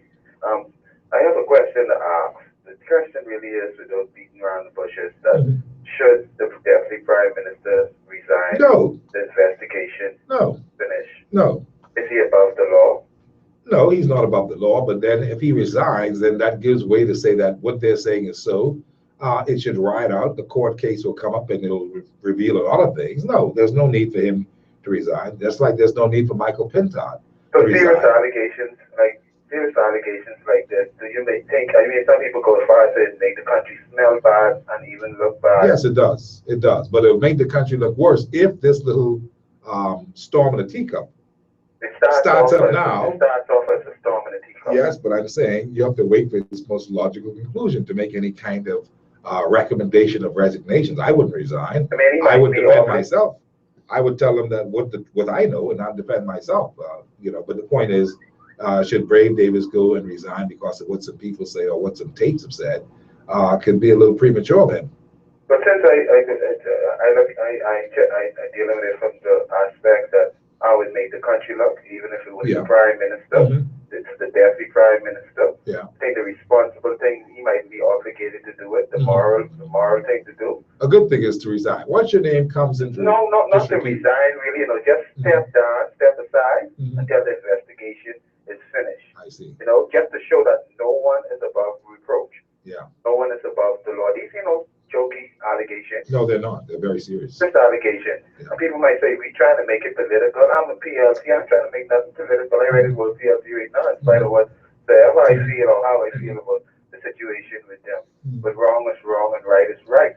The honorable thing to do until the whole investigation is finished, so you show that, this thing is bigger than a Brave Davis or one man. No, I get your point, but I still think... The Minister of Education today, and I hope I hear him wrong, saying you mess with one, you mess with all. I know they say one bad apple spoils the whole bunch, but is this whole bunch rotten? Well, that remains to be determined by the people in the public domain. The Bahamian people will determine if this is a whole bushel of bad, rotten apples, and if we ought to throw away the whole bushel. And it looks so far that there's more than one rotten apple in this bushel, and it is setting off a stinking savor. Yes. Now, a smell. But I remember with the Randall Wells situation, a lot of them, including the Minister of Education, Fitzgerald, who say you mess with one, you mess with all. They give their opinion. The deputy prime minister give his opinion. How they say what a difference a day makes, eh? It's not only a difference that the day make, Mr. McKinney, but and not that what goes around comes around. But I mean, if what is good for the goose is good for Janice, what is good for you should be good for me. Absolutely, I agree with you. You have to set the example. This politics now. If the PLP was in opposition and they did an investigation and they come across with some kind of allegation, I don't think the F&M should resign or the deputy prime minister resign. But the moral thing, the proper thing to do until the investigation is finished, just step aside because it's bigger than you. Okay, I get your point. I get your point. Of the country, Mr. McKinney. I appreciate your thoughts. I get your point, and I can see where you're coming from. I can see where you're coming from with that. But do you think that it will be a good thing for a stable government that if everybody comes up with an allegation and people step down because of the allegation, especially in this primary stage, until there's empirical evidence or proof or some kind of substantial evidence, not circumstantial. If everybody resigned under those circumstances, we'll have a destabilized government. You need a stabilized government. For what it's worth, that every man will have his day in court and every man is presumed innocent until proven otherwise. And while all these things have been said, in all fairness, and I try to be very fair, no, I don't think that Brave Davis should resign. I think that under the Westminster system that we all practice here, or we're supposed to be practicing, if these fellas had any real belief in truth in that system that they've sworn to, they would do the most honorable thing once scandal is in the air. So Papa's not wrong about doing the right thing at the right time until something happened. Only one man in my memory, recent memory, did the honorable thing. And that was former Minister of Local Government, Sidney Cawley. Some stuff had happened. He was the minister in charge. He stepped aside. He just owned up to it. And it wasn't anything to do with stealing or nothing. No, it was something to do with poor organization, the local government election, all kinds of stuff. And because it was his call, he took the fall. And he has now reorganized himself and regenerated himself in a way that he was able to serve in other things subsequent to that. And is still now eligible as one of the more honorable men in the country who perhaps can take his pick as to what he wants to do in a new government should he be a part of one. But most guys don't resign. They have to really go through the mud. And see, Renwood Wells, in comparison, Brave Davis was Renwood Wells' boss and so forth and so on. And a lot of things happened to Renwood Wells that were initiated by Brave Davis, if you remember the story. And Brave Davis basically was saying that, you know, Renwood don't have no authority to do such and such a thing. But eventually, Mr. Wells was thrown out and suffered the consequences. Eventually, and that eventually was almost a year and a half later. Some people have to go through all that system to feel what others have felt. And the truth is, what goes around will come around. There is retribution. There's such a thing. So don't do nobody nothing. You ain't want nobody to do you nothing. Or your children. Hi, Carby, how are you? Hello. Yes, sir. How you doing? Peace and love, all is well. Well, how you doing, the mayor of Fort Charlotte? Not I good. I don't know why y'all calling me the mayor of Fort Charlotte. Somebody passing the car calling me that. Listen. I just a resident in Fort Charlotte. Yeah, you used to teach me Minding my basketball business. from 1982. I did what? Teach me basketball from 1982. Is that right? You're one of my mini boys then. Well, you know what time it is, right? They call you the mayor. I got you. Yeah, all of you are not really looking at how do you grow a population? Mm-hmm. You grow a population by having more people. Okay. By immigration, by baby booming, all those things. Or increasing the population by these 4 bills, right? Yes, you will grow the population, there's no question. Instantly. How do you tax the people? How do you tax them? Yeah, you need some people to tax, right? Let's just say we had a population of a million people. Mm. Automatically, yeah, that's from 1970 or so. You mean you got more people to tax, more money to get? You mean we're growing heads so we can tax? That's the moral of the story. 4 bills they are passing is a Faustian claptrap. I see. They're a poison pill. Mm. Somebody got to pay the bills. So how do you increase it? By increasing the population. Yes, you got more cabbages inside this bin, you can make more money. Yes, sir. Why have 2 heads of cabbage when you could have 13 heads? Thank you very much. And that's the reason why people don't understand. The easiest way to bring certain poison, or what they say, to give the behemoth population the poison pill, you add the population slowly. You couldn't do it with the Asian illegal immigrants or whoever illegal immigrants that come inside the country and turn them into Bahamian. They really see that ploy, although some got through. Now the next step would have been to encourage the population, because we got people on in Russia and China and all these different places marrying. So when the woman says she will marry, when the man says he will marry, whatever, you have people out there, and the population of almost 1.5 million. Now taxes have to be paid. Passport? I got you. You want a passport, right? You Yeah. want whatever notification to say that you're paying it? Yeah. Have to pay. Yeah. Somebody has to pay the bill. So these 4 bills have nothing to do, but they care so much about women, or they care so much about men, or they care so much about equality. It's about money. All equal in God's sight, and man know that. And also the equality factor between if a fellow want to be a man or a manny, or a woman want to be Eve and Eve. That ain't nothing to do with what's going on. These guys already seen the future. And so watch every step they do. It's calculated. And I can tell you this. You have men like Bradley Roberts who are extremely evil. And I'm not telling you from what I know. One thing, Steve, check this out, right? How come, let me put everybody on blast. Don't believe Peter Nygaard and Mr. Bacon hating one another because one fella sleep with the next fella wife. That's the real reason. Really? Got it.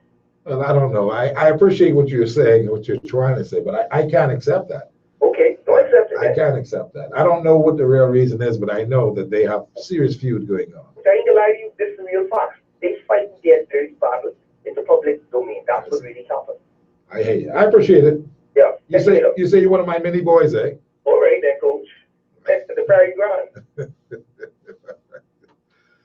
Yeah, he must be a part of the GNN, you know, but not everything you hear you can speak in the public domain, or should, okay?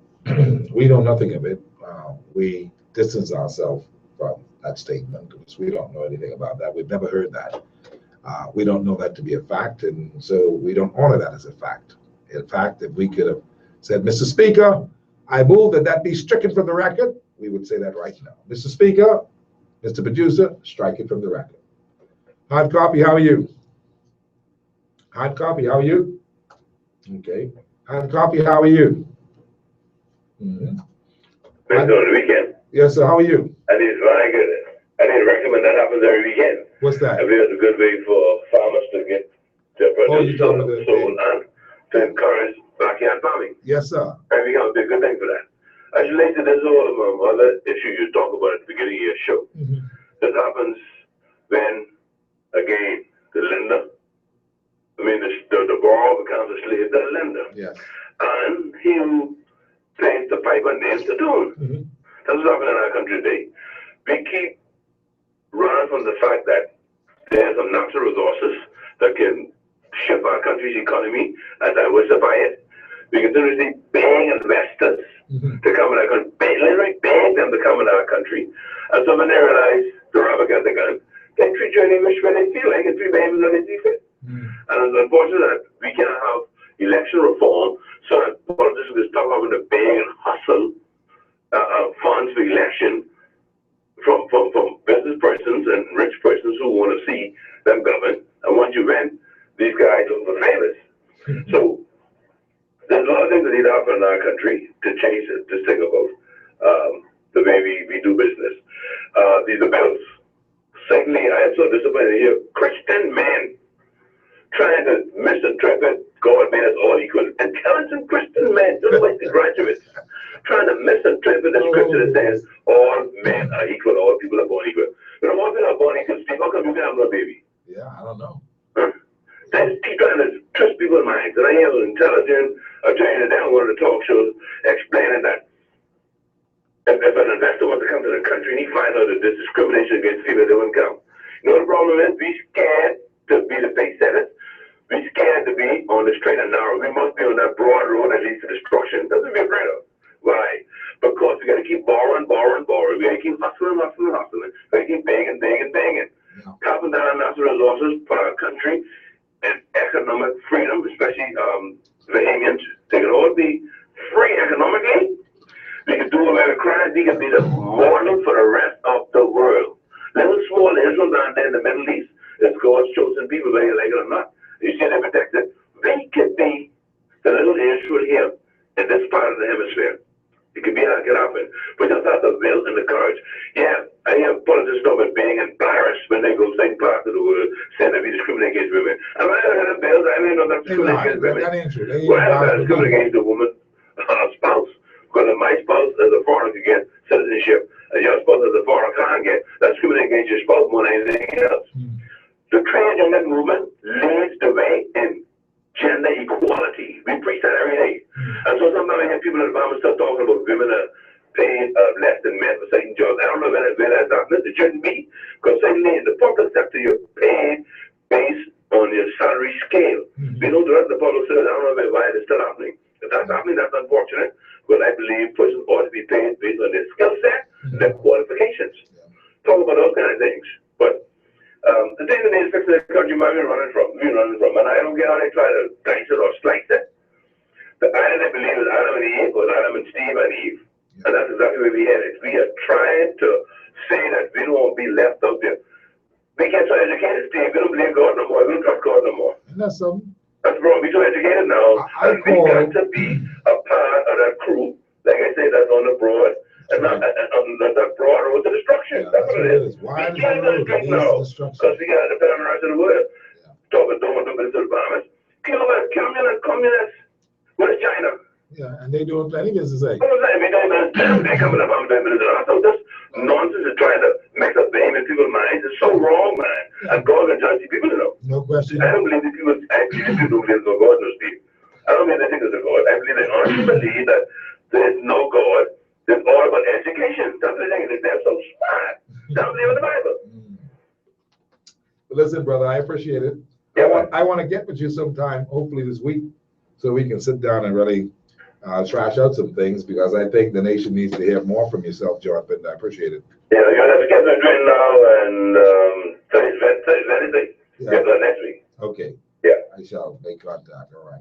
John Pinder, the president of the VPSU, powerful organization, powerful unionist, talking about the road that leads to destruction. Wide is the road, says the Bible. Narrow is the road that leads to all the right stuff.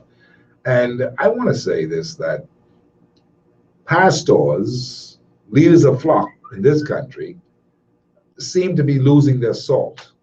Big, broad statement. Steve, don't do that. Yes, I can do it. I listen to the radio stations, especially on Sunday, trying to get a good sermon on live broadcast, on television, whatever. And you know something?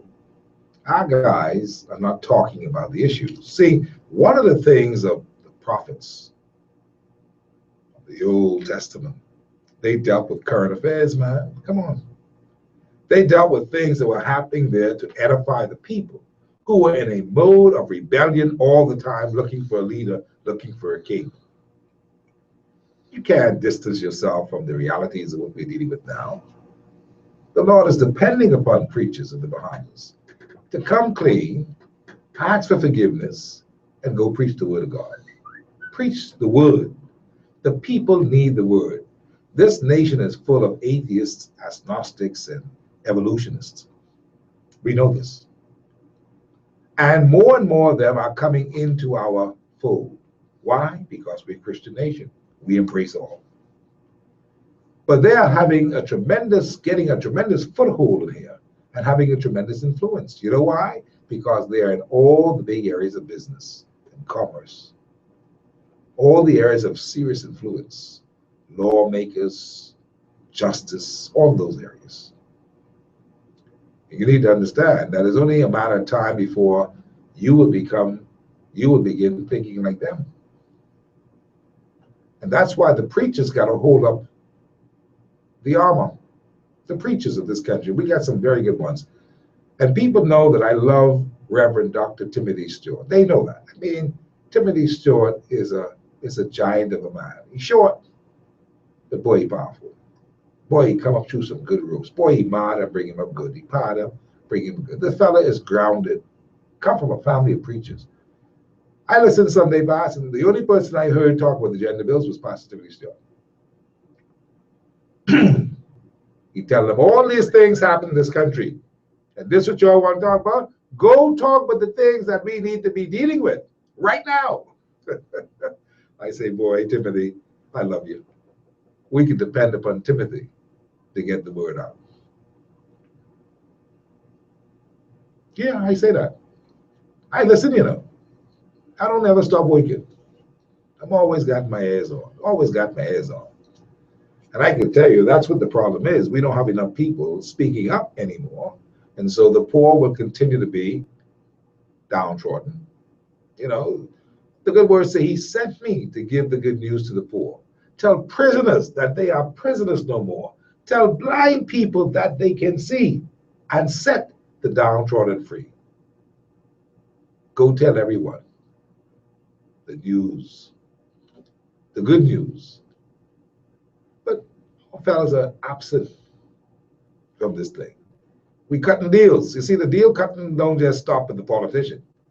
It extends to some preachers. They know who they are. It's not my thing to name them and shame them. It is my thing to say, brother, the Lord forgives you of your sin if you just ask for forgiveness and move on. Because you got good in you. That's why you became a preacher. God saw good in you. He wants good to happen. But if the keepers of the gate of the moral gate, if the moral gatekeepers have lost their salt, then what are we talking about? Can we expect any other result? When those who've been charged with putting the word out there, what thus says the Lord, how to keep the morals right, you expect us to get any better? That's not for talk show hosts to do, you know. It ain't our job to go and do that. I mean, but we do it as a means of telling the truth. That's all a part of the truth. But our preachers are going to have to find their way out of this muck and mire, this quagmire of compromise. Because that's all it is. See, if they ain't compromised and no one got to know them, they may be looking forward to something and they don't want no one to block their hustle. Now, if you preachers are not going to preach, shall the rocks cry out?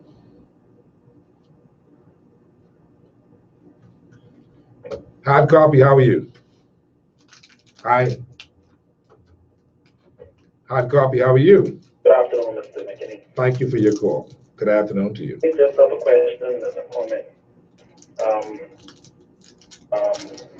You know, to me, it's kind of embarrassing listening to the media and the news and stuff in this country, the Bahamian government officials and people being involved in two rich billionaires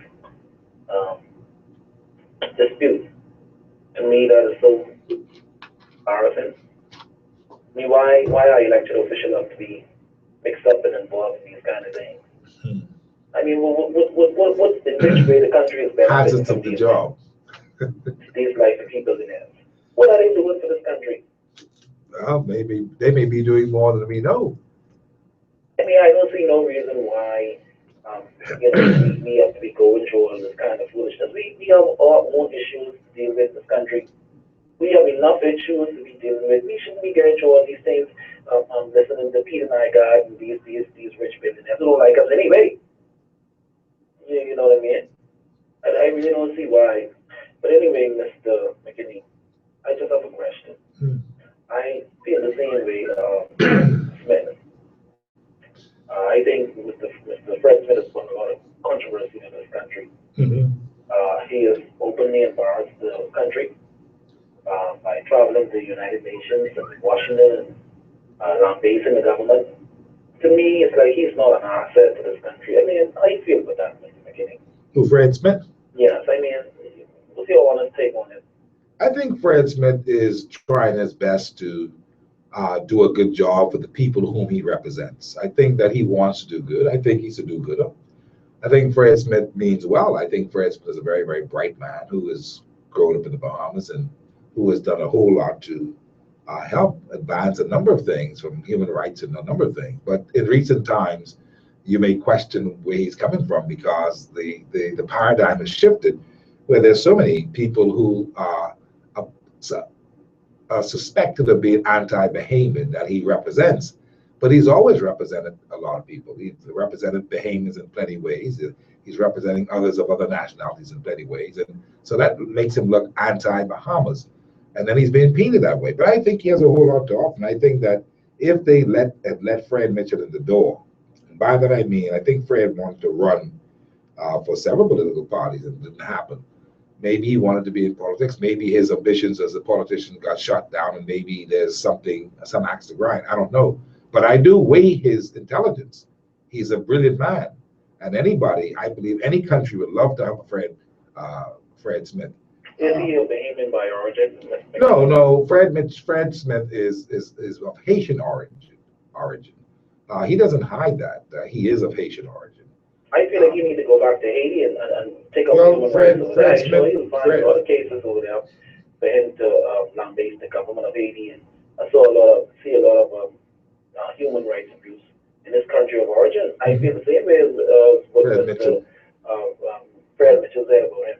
Yeah, well, that's what Fred Mitchell said was basically to back Mr. Fred Smith off. But if he only knows, that has just made Fred Mitchell more animated, more determined, and if there's a word as crazy, yeah, more of that, because he is going to be very determined to do what he has. He believes that Mitchell is a bad man for this country, so he believes that Mitchell should never be allowed nowhere close any more power that he can have. So that's another feud that's going on between the two friends on two different thank you so much. I appreciate your call. Hard copy, how are you? Are you there? Okay. Friends, I've got a lot of text messages and a lot of WhatsApps and all that. Let me just share a couple with you before I go today. This person says, speak up, Steve. Thank God for you. Let the Bahamian woman know. This is when I was talking around 626 about all that thing about the real story with the women and how there's certain sections of the media who want certain things to happen. And just want Christian to pass the bills. And they'll deal with Christie. He'll get the kick in the butt right after that. So if Christie and them were thinking that these bills are going to save them and they're going to get political leverage, they may want to guess again. This person says, Steve, I'm not working for now. I'm not working now for 2 years. I was approached by a Haitian guy wanting to marry me, and he said he will pay me $5,000 or I must name my price. I told him to go to hell. That's a Bahamian woman, real Bahamian woman. You know, that's how it is. And so that's what people have been looking at. This person says, yes, Mr. McKinney, and not only that they would never have to renounce their citizenship if the new bill is passed, and the foreign male spouse can run for political office as a naturalized Bahamian. That's true. Nothing in our Constitution to prevent them from doing so. That's true. I reveal to you that you're spot on with them marrying for money. Alas, you've said it. That's what that person says. No, but you know, if we really look at the whole matter, we'll see what it is. And of course, this person here says, God don't sleep nor slumber. Whatever happened in darkness will come to light. The nation is leaderless. So sad. We have 14 months of these people. We have 14 months of these people in power, is what that person saying. This one says, good afternoon, Big Bro. Have you noticed every time this government sits back and let persons come into the country and take advantage of the Bahamian people? Same ones who do it to us, Bahamian people bite them in their butt.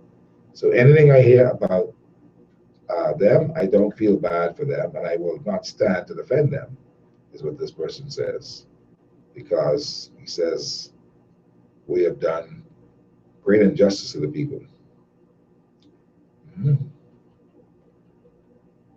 This person says, good evening, Steve. The agricultural expo is over. So all the tents are gone. I just passed there. This person said that about 6:50. So apparently that's not until Wednesday based on what that person is saying. This person says, Steve, I'm a preacher. I must say there is a big sellout from holiness to get crown land. Oh, boy. This person says, remember Anna Nicole Smith? Scandal, scandal. The gas leak, remember? Scandal, scandal. The lives for, they live for scandal, man. They're pirates, is what they say. This one says, Bahamas, we've been given these islands by the living God. Let no man, government, or cronies take it away. We give Cable Bahamas an extra $40 million a year in late fees. That's that. This person says, Steve, I'm a preacher. I must say that there's a big sellout from the holiness to get crown land. All kinds of stuff on this day. And let me just check my WhatsApp. What's happening? You know, that's a WhatsApp. Let me just go back here and check my my text messages. This person says, good evening, Steve. The only gatekeeper was Dr. Miles. No government had him in their back pocket. The reason why majority of them is quiet is because some of them allegedly get contracts in crown land, so they don't want to get on that government bad side. They'll have to answer to God for the hypocrisy. It says, Steve, where is the asinine propaganda preacher Anton today? Cat got his tongue in him. Anton ain't called yet. I see one calling the line. Now that may be Anton there. It says, boy, the big picture here is that these investors must think Bahamians are fools. Okay, it says, my boy charged one Haitian man and his gal $350 to marry the gal. He got half of the money. A good drunk, and he ain't get the rest of his money yet. So, this person says, Mr. McKinney, good day. Do you want some food for thought? Check those two names that dropped that dime. Within 4 years, they already have mansions, apartments, multiple luxury vehicles, and travel amenity. They also hold many government contracts under their so-called boss, DPM, Philip Brave. You got to check. You got to check. You do the checks and balances, he said. This person says, if them politicians are so embarrassed about our country, why do they keep traveling? because they're lying, is what this person says. It says, Leish Boyd, that's the bishop of the Anglican Diocese, talks about the bills too, but he telling people in church to vote for all. Well, he talks about the bills, but he's telling them to vote, is what that fellow said. Telling them to vote in the affirmative. I believe people are going to do what they believe is the best thing to do when they get into that booth. And your time to vote may be somewhere around June, based upon the estimations of Dr. Bernard Knowledge. Did you know that? This thing may happen way before the general election. They're looking around June of this year to have everything in order, and you all will go to the polls and vote on the 4 bills.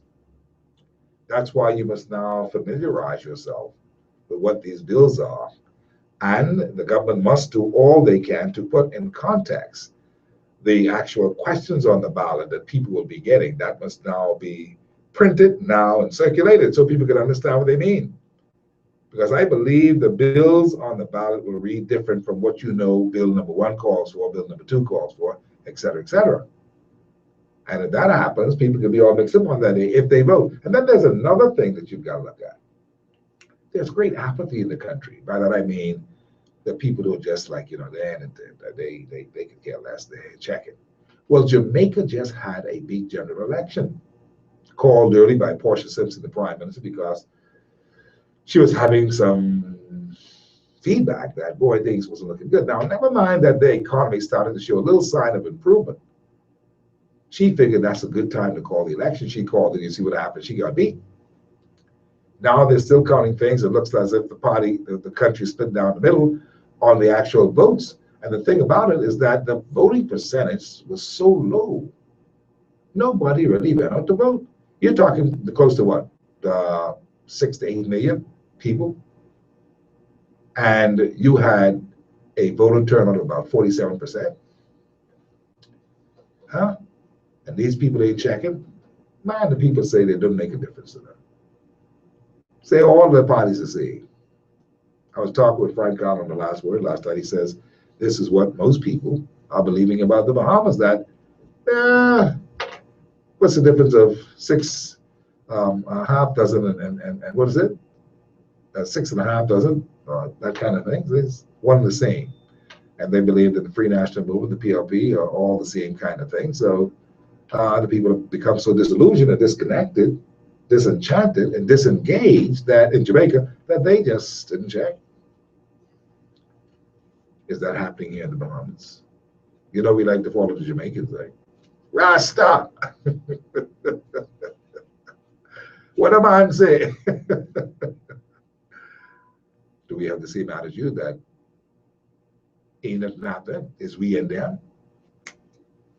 We and them? So you never know. We can't afford it. We need people to go out and vote on the referendum if they have it, or when they have it. And if you want to vote yes, go ahead, man, vote yes.